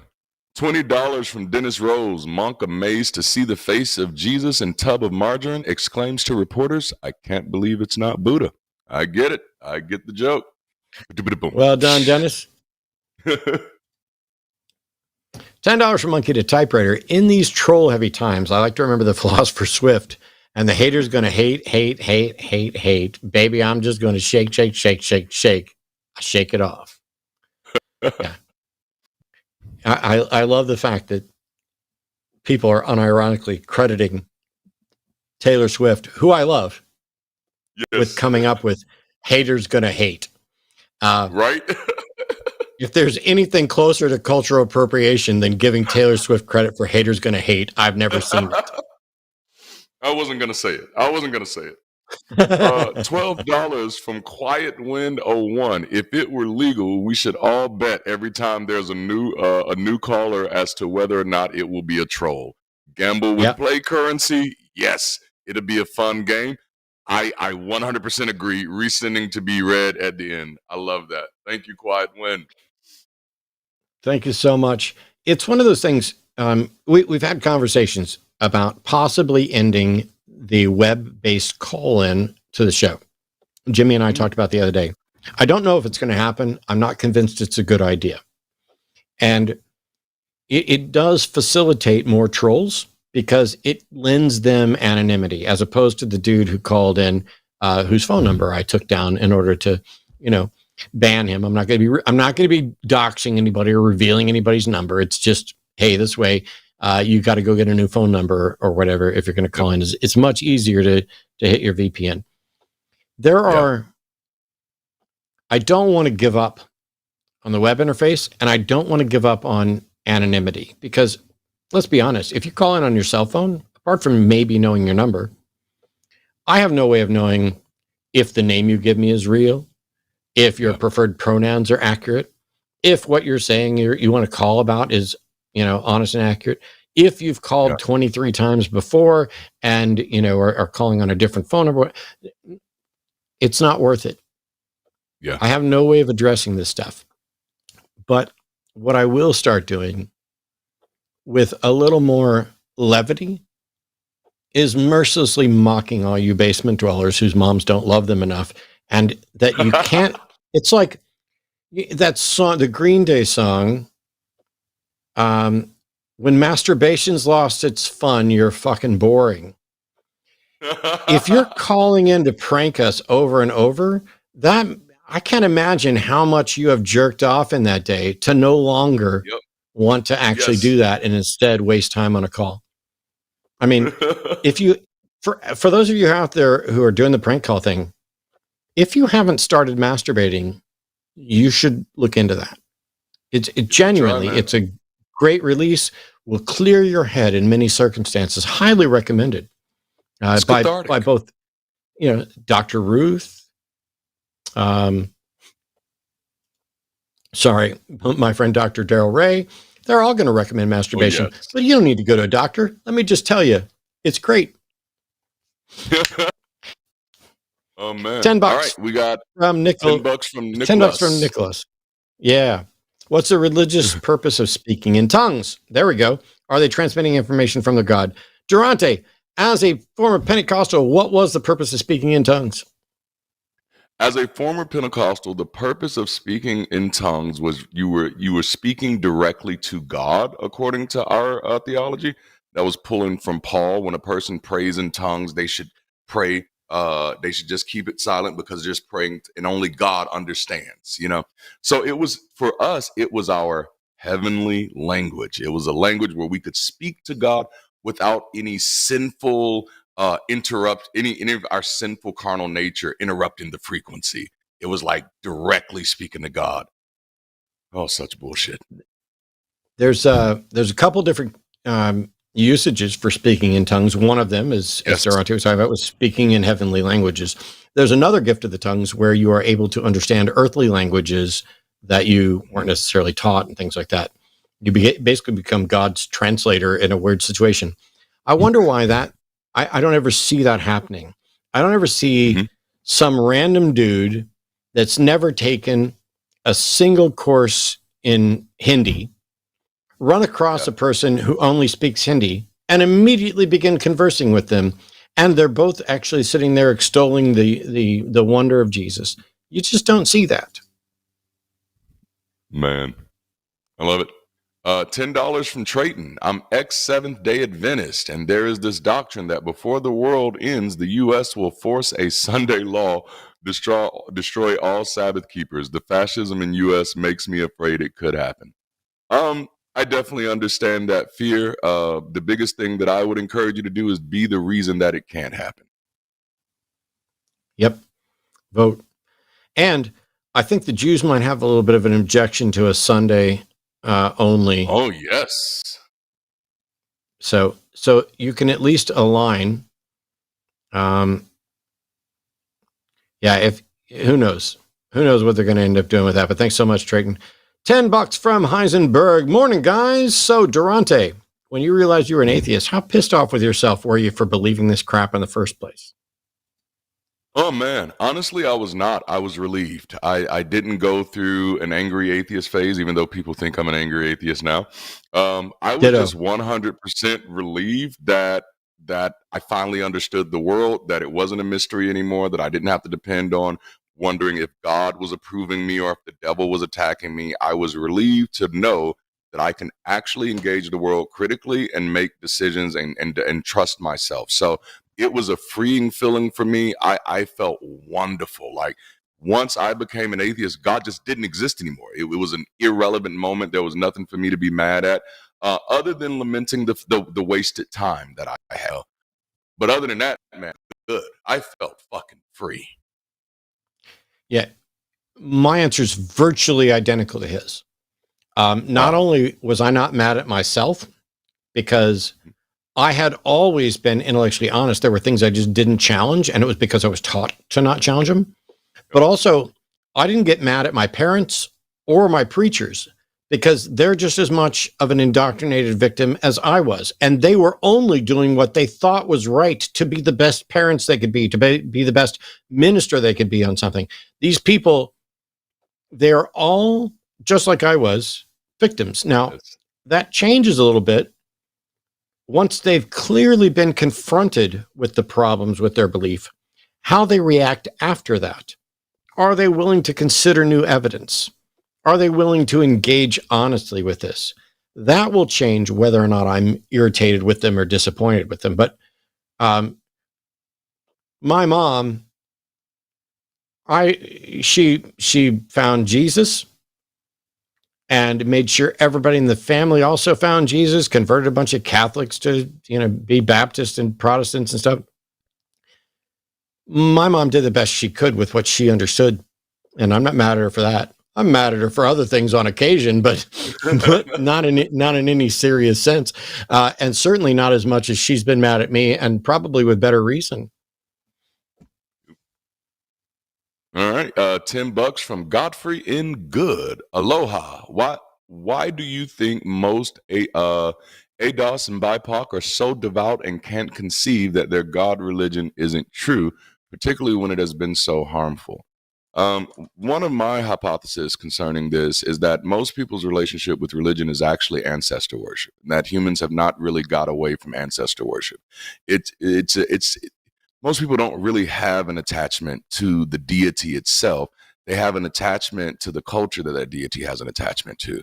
So I think when it comes for many of the people who are African descendants of slaves and BIPOC, I think for many of them, it's a respect, a reverence for my mother, my father, my uncle, my auntie, my grandmother, my grandfather.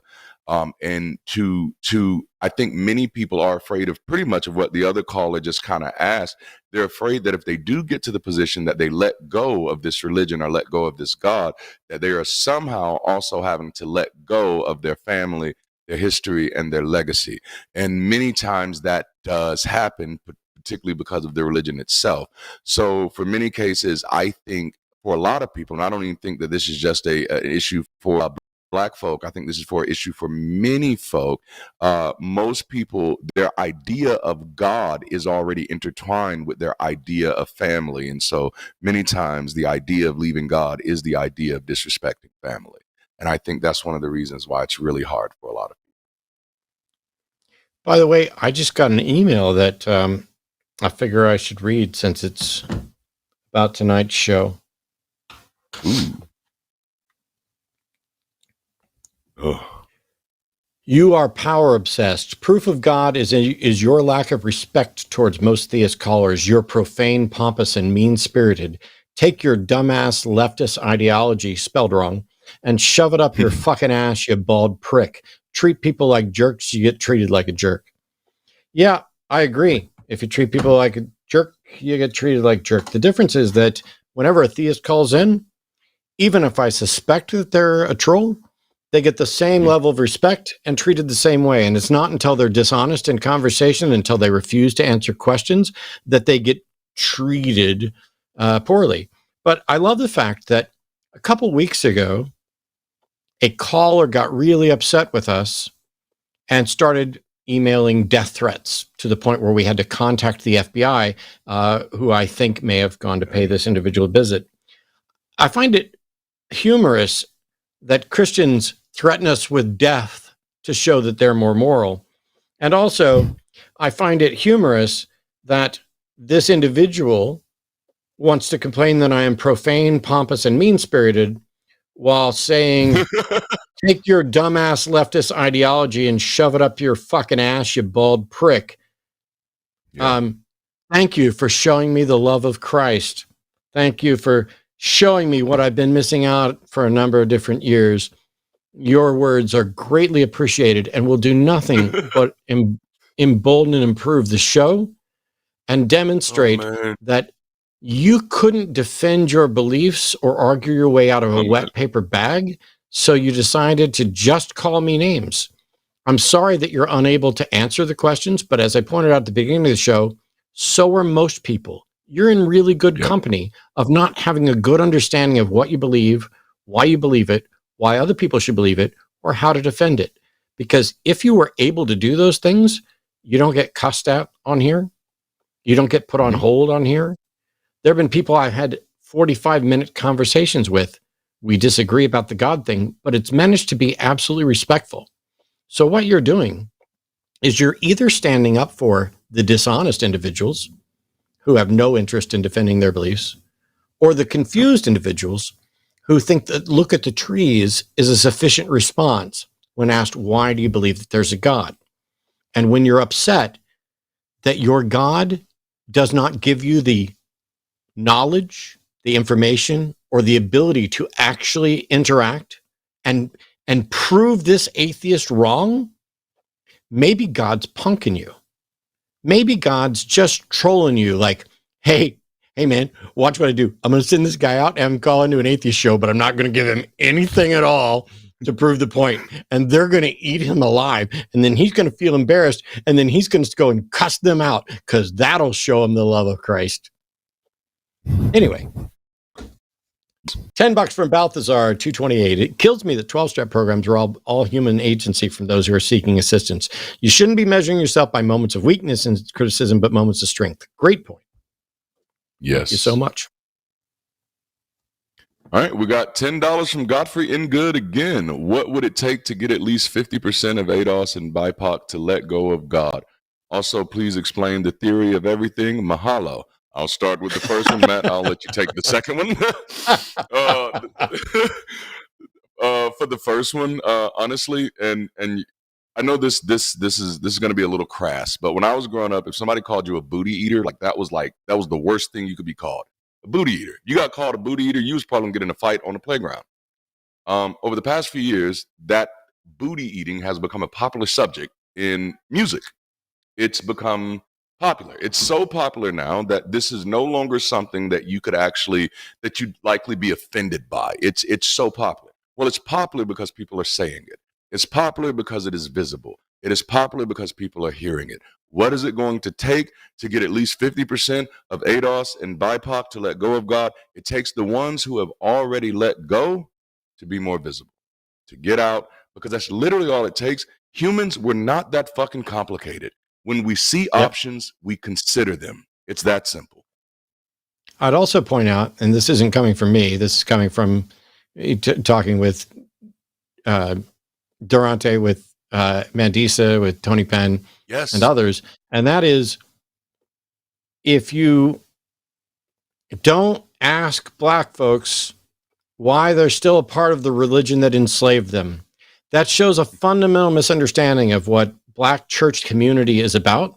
One of the things we can do to answer your question is to build better secular community landing spaces, because there are a great many, in particular, Black women for whom their church is their baseline social network. They're the ones that help them with their kids when they need somebody to babysit. They're the ones that bring food when you're sick. They're the ones that you hang out with and gossip and talk to. It's a legitimate community where the God thing is almost secondary on a number of occasions.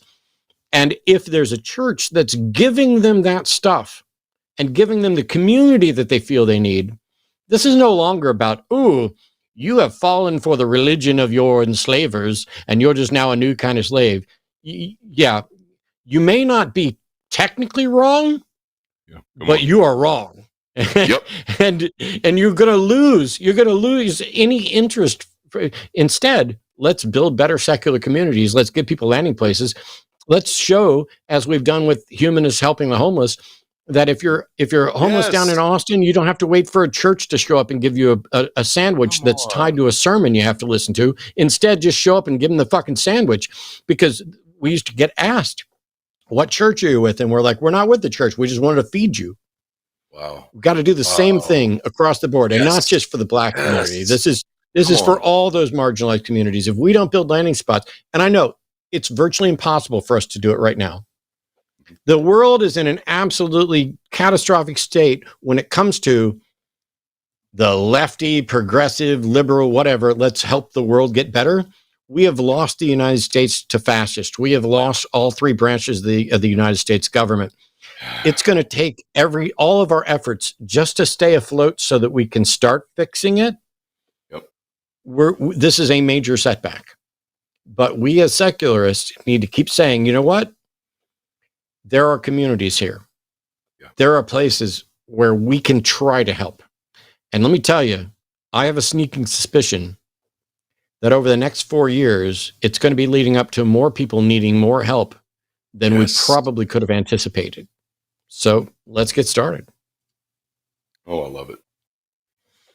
$10 for a monkey typewriter. For the people amazed at coincidences, wouldn't it be way more amazing if nothing coincidental ever happened in your life? Yes. The entire premise of card games is predicted to unconsistent screen. Yep. It's a miracle. It would be a miracle if nothing that ever got called a miracle happened. $10 from Supreme Scientists, Peace, Matt, and Darante. Revelation 22, 3-5 seems to imply that there will be servants, slaves in heaven. Have you heard anyone address this before? Well, Paul made it very clear that we're slaves on earth. He considered himself an ambassador in chains. When you do kind of look, when you think about the relationship of the God of the Bible and the people, even through Jesus, the whole relationship is slavery. You are my servants. You are my slaves. You are to be bondservants in Christ. But I'll tell you what's weirder than that to me is the fact that the Bible constantly describes heaven as a feast, right? But it also says there'll be no hunger or thirst anymore in heaven. So I always wondered, what are you feasting on in heaven? And this is a little tongue in cheek, but I think it works. In the beginning of Revelation, God says, if you are warm, or you got to be warm or hot, you got to be cold or hot, or I will spew you out of my mouth. Apparently, we're all going to heaven to get eaten by God. Now, that's just my hypothesis. I can't prove it out, but it's there in the scripture. It's there. Well, it's hard for there to be hunger if there's a feast all the time. So, Right? that's how I used to look at it. I like that. But I will say that Revelations 22:3, the word that's translated as servant there is the Greek doulos, which it means slave or servant in both a voluntary and involuntary status, and in a literal and figurative status. It can mean any of those.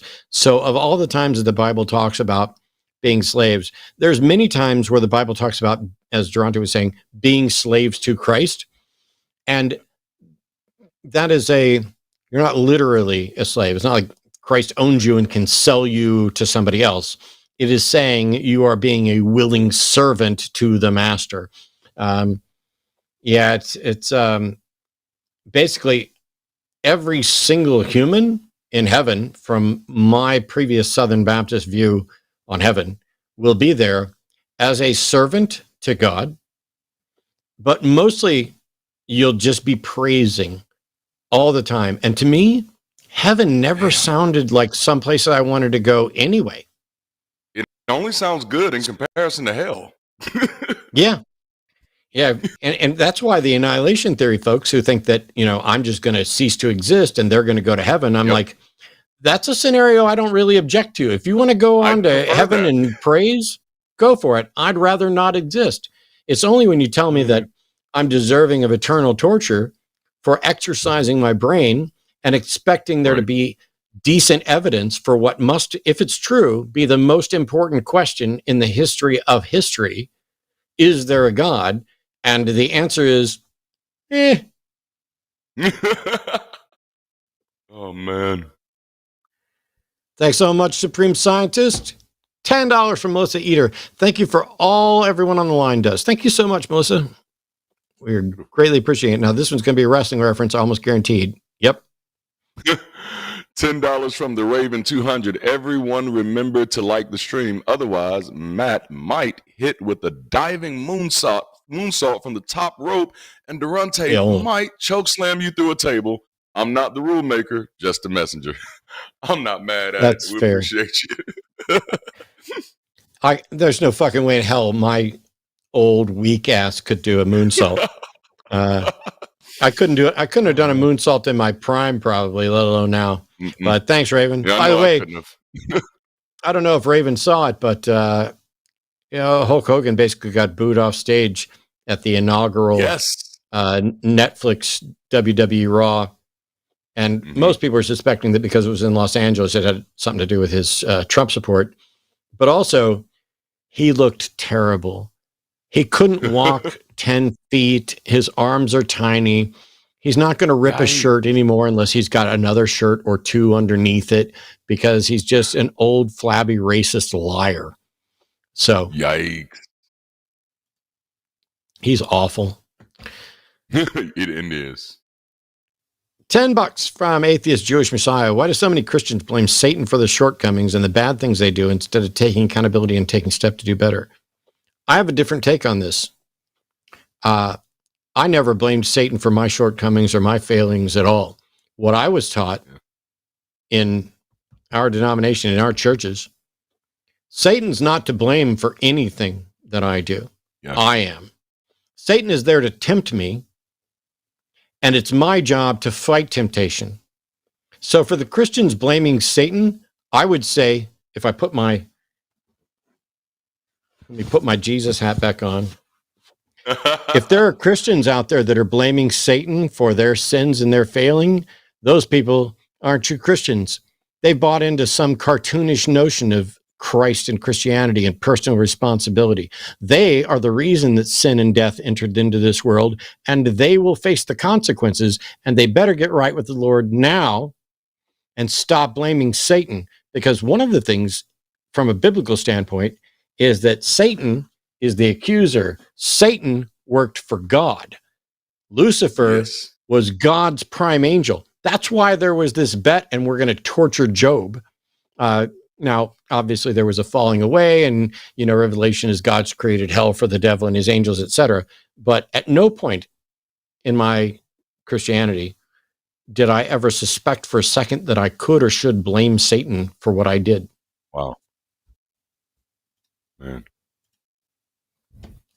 All right. $10 from Jam Nick 06 for my past transgressions against trans people's pronouns. Misgender jar will do better.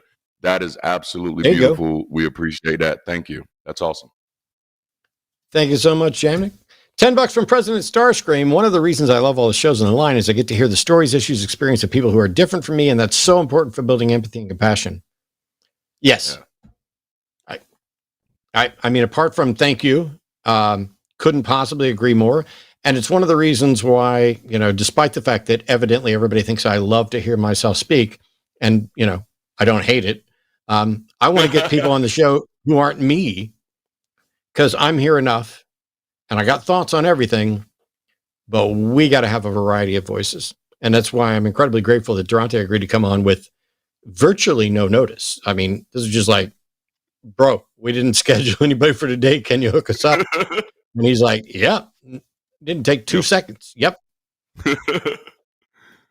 All right. $10 from Jamnick06. Hydrate and masturbate. Alyssa L. Jub chewed gum. Also, did you know that the Line podcast starts January the 20th? All right. What? I bet there's some kind of graphic that might monopolize the screen saying the Line has a podcast starting January 20th. That's only 5 days away. You can go to patreon.com/calltheline and you can become a patron for free, and that will give you access to that and the inside information, or the inside information about that as well. I'm sure there's something about the announcement that I'm screwing up or haven't done right, but Jimmy will come along and correct it. Or Arden will yell over me later and be like, no, I told you before you had to say this. And I'm like, yeah, but I'm stupid. $10 from Jason. Bite my lip and close my eyes, calling the Line to troll you guys. Got no pronouns and lost my mind. And I yell some slurs. There's so many things about you guys here at the Line that I love. There's been a couple of months, Arden can tell you this is absolutely true, of pretty serious anxiety on my half because of a legal issue. And it's caused me to not sleep and to be extra frustrated. And when the troll callers are calling in or emailing, I get the emails all the time, and it's a lot. And it's like, do I even want to keep going? I don't even know if is anybody I'm talking to real? Is there anybody that's actually going to honestly defend what they believe? I'm not expecting someone to actually call in and convince me, but the ones that can at least be honest and say, here's what I believe and why, I would talk to those people without changing a single mind for the next 20 years if it meant not having to listen to one more Baba Booey or navel gazing call. It's just, the people out there that are, just smelling your own farts, cool. But I don't want to. All right, $10 from My Say. As for the excuse of protecting free will, why can't God give children victims of predators superior strength so they have the free will to defend themselves. Steve W. Lizard guy. All right, now I'm not mad at that line of thinking. Makes sense to me. It tracks. Steve sent me a chat on Facebook Messenger in the middle of the show, and I was like, you could call in, but instead he super chatted, so thanks for that. By the way, I have made a change, and I'll go ahead and announce it here, even though I announced it already. I am not shutting down my Facebook account, but I will only be posting announcements and then using Facebook Messenger and only replying to people that I know or have had contact with previously. I do not intend to comment or reply or even monitor posts. I'm keeping the account to help ensure that there's nobody pretending to be me and nobody giving out bad information. But in part, Facebook released a policy change that says insults, including those about character, including but not limited to allegations of cowardice, dishonesty, basic criminality, and sexual promiscuity or other sexual immorality, are not permitted. So you cannot accuse someone of being dishonest on Facebook, even if they are. And you cannot address mental characteristics. You cannot make allegations of stupidity, intellectual capacity, or mental illness. I was like, okay, cool. And unsupported comparisons between PC groups on the basis of inherent intellectual capacity. Here's the highlight. We do allow allegations of mental illness or abnormality when based on gender or sexual orientation, given political and religious discourse about transgenderism and homosexuality and common non-serious usage of words like weird. So you can say that trans folks are mentally ill on Facebook. You can say that gay people are mentally ill on Facebook. But if you say that, nobody's allowed to say that you're being dishonest, even though you absolutely are. Fuck you, Zuckerberg. Fuck you, Facebook. My account only stays active for outgoing messages. Apart from that, I have zero interest in participating on your platform ever again. I will continue to use it. I will never click on anything. I will never pay for anything. And when it goes the way of MySpace, I hope you're broke, Mark. I hope you are devastated and have to start over from scratch. Yep. But I hope you live and survive. Ditto. All right. Boom, boom, boom.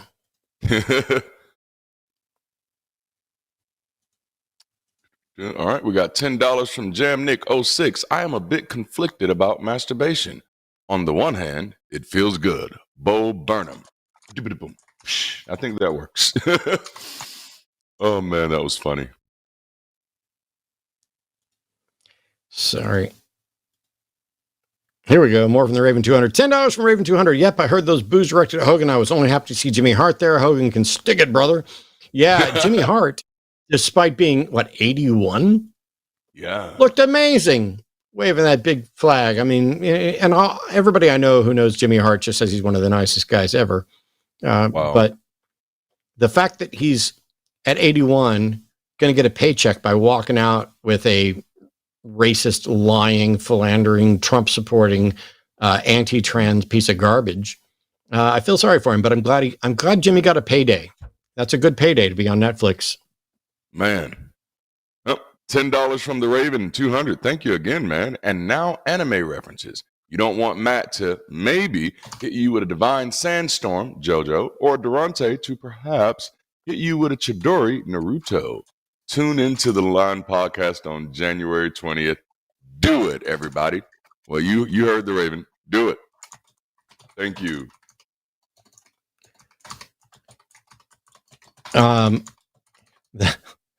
That is the end of the super chats. I was waiting to see if one more came in as I was typing real quick. Huge thank you to everybody who sent in super chats today and who participated in chat. It's great when we get good turnouts on Wednesday night. It's awesome to have you here with me, Darante, and thank you so much. As a reminder, tell everybody where to go find you, even though I've done it already. Absolutely. You can find me right here on YouTube. My name is Dante Lamar. That's the name of my channel. I produce content every day, Monday through Friday. I am sharing things typically about the harms of religious superstition. Sundays, Sunday mornings, and Wednesday nights, I am more so focused on building community. And as a matter of fact, we're planning on going on tour this year and next. So in April, we're planning on being in Raleigh, North Carolina, actually doing something on site. We're trying to make it family friendly so we can actually have just some progressive thinking, people centric, life affirming fun. And so I'm looking forward to it, and we're going to see how it goes. If you're looking for me, that's how you find me. Well, I hope all that came through. Your video got choppy a little bit, which means it's time to end the show because we made it through the whole show. There was a little choppiness before the show. Now there's a little choppiness after the show. Thank you to our call screener, to all of our moderators, and to the lovely and talented and information hound down the hall, Arden Hart, who will be here tomorrow, 2 p.m. Central Time, on the Transatlantic Call-In Show, where if you've been called a transphobe and you wonder why, you can call in and talk to them, and they might be able to explain it to you. They can also answer any of your confusing or difficult questions on those subjects. Don't forget to go to linemerch.com. Don't forget the Line has a podcast starting January 20th. Support us at patreon.com/calltheline.